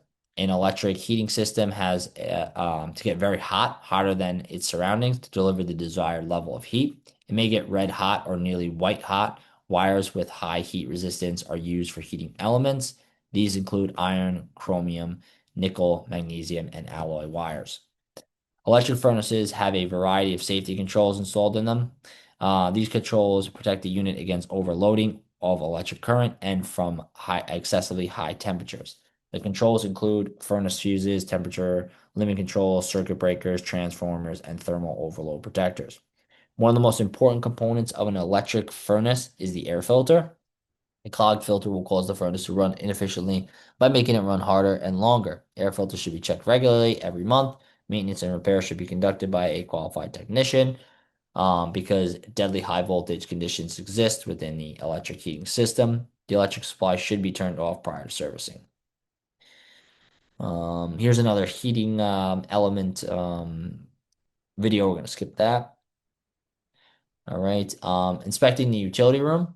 What to look for in the utility room, the water heater and the heating, ventilation, and cooling HVAC system may be located anywhere from the attic to the basement or in a utility room. Regardless of the location, here are some concerns you can address with inspecting for moisture, damage, and moisture-related problems. The water heater. The tank should be clean and rust-free. If you find rust developing, it is often a sign of imminent tank failure. Recommend that it be checked immediately because the older water heater may need replacing. Check for the area around the tank should be clean and dry. If you find any dampness, investigate, call for further evaluation. The bottom of the drain valve should be dry and rust free. If the tank is gas fired, confirm that the exhaust vent and shield are in place and functioning properly. As manufacturers, water heater units can cause life threatening conditions. Water softener. The area around the tank should be clean and dry. If there are signs of moisture, check for leaks. Heating systems. If the furnace burns oil or gas products, proper ventilation of the combustion gases is essential. Call for a professional if you suspect any problems, as malfunctioning heating systems can cause life-threatening conditions. Because most gas heating systems also generate water during combustion, proper ventilation, periodic maintenance of the furnace will help ensure that the water is properly vented and drained away. Look for recent service records. Recommend changing the HVAC filters monthly in order to help reduce dust and pollutants in the home, as well as limit any sort of growth that might start there. Check that all through the wall penetrations for fuel lines, ducts, and electric systems are well sealed. All ducts should be cleaned and dust free. Inspect the air supply registers in the house for any dust accumulation. Duct insulation and sealing ducts in conditioned spaces, such as attics, crawl spaces, should be insulated. Recommend that gaps and holes be sealed with foil back tape or mastic. Cooling systems, filters, supply lines, exterior wall penetrations, vents, ductworks, drainage systems must all be in good working order to avoid moisture problems. Call out regular inspection and cleaning of the cooling drainage pan. The drainage pan operation is very important because water removal is a key element of the cooling system operation. At season switchover, recommend the removal of dust and particulates that may have settled in the drainage pan over the winter. Recommend hiring a professional to look at the heat exchanger when servicing the cooling unit. If the air conditioning coil ices up or if the AC unit runs all the time, it can be a sign of several problems. Besides not working properly, these issues can also cause water accumulation and mold within the system. Um, Whole house fans, dehumidifiers, evaporator coils, radon mitigation systems, and other indoor air quality systems need periodic checking and upgrading. Attempt to determine whether the dehumidifier has a clogged or clear drain. The cooling coils should be cleaned regularly. Through roof penetrations require careful inspection for water intrusion related issues. Radon mitigation and HVAC system, attic fans, and whole house fans must be checked to confirm that flashing and sealants are in good condition. Check framing around these penetrations for any signs of water. Through wall penetration should be handled as much care as through roof penetrations. Recommend regularly checking the filters, watering pads, reservoirs, pumps, water connections, and evaporator coolers. Hard water can damage these systems. Annual reservoir demineralization treatments can pad replacements are important. Utility room tips, carbon monoxide detectors on one way to help and early detection of combustion gases. Your clients will save money on their utility bills if the heat exchanger and cooling coils in the air conditioning and heat pumps are clean. Monthly replacement of the filters, keeping all ductwork well sealed, insulated, and taped. At the time of the seasonal switchover, drains that do not flow freely should be cleaned. Kitchen, baths, exhaust fans should be cleaned for any dirt, debris. Wall penetrations, you want to check those. Inspect the attics, and should invest in a moisture meter as a home inspector to make sure that you can find any hidden moisture issues. Um, I think that's pretty it for here. And If you guys ever need anything, obviously nachi.org, helpful links. And again, thank you for coming to my class. Dan Rossi, Rossi Home Inspections. My contact information is here. If anybody has any questions or wants to go over any more about heating, ventilation, and air conditioning, just let me know.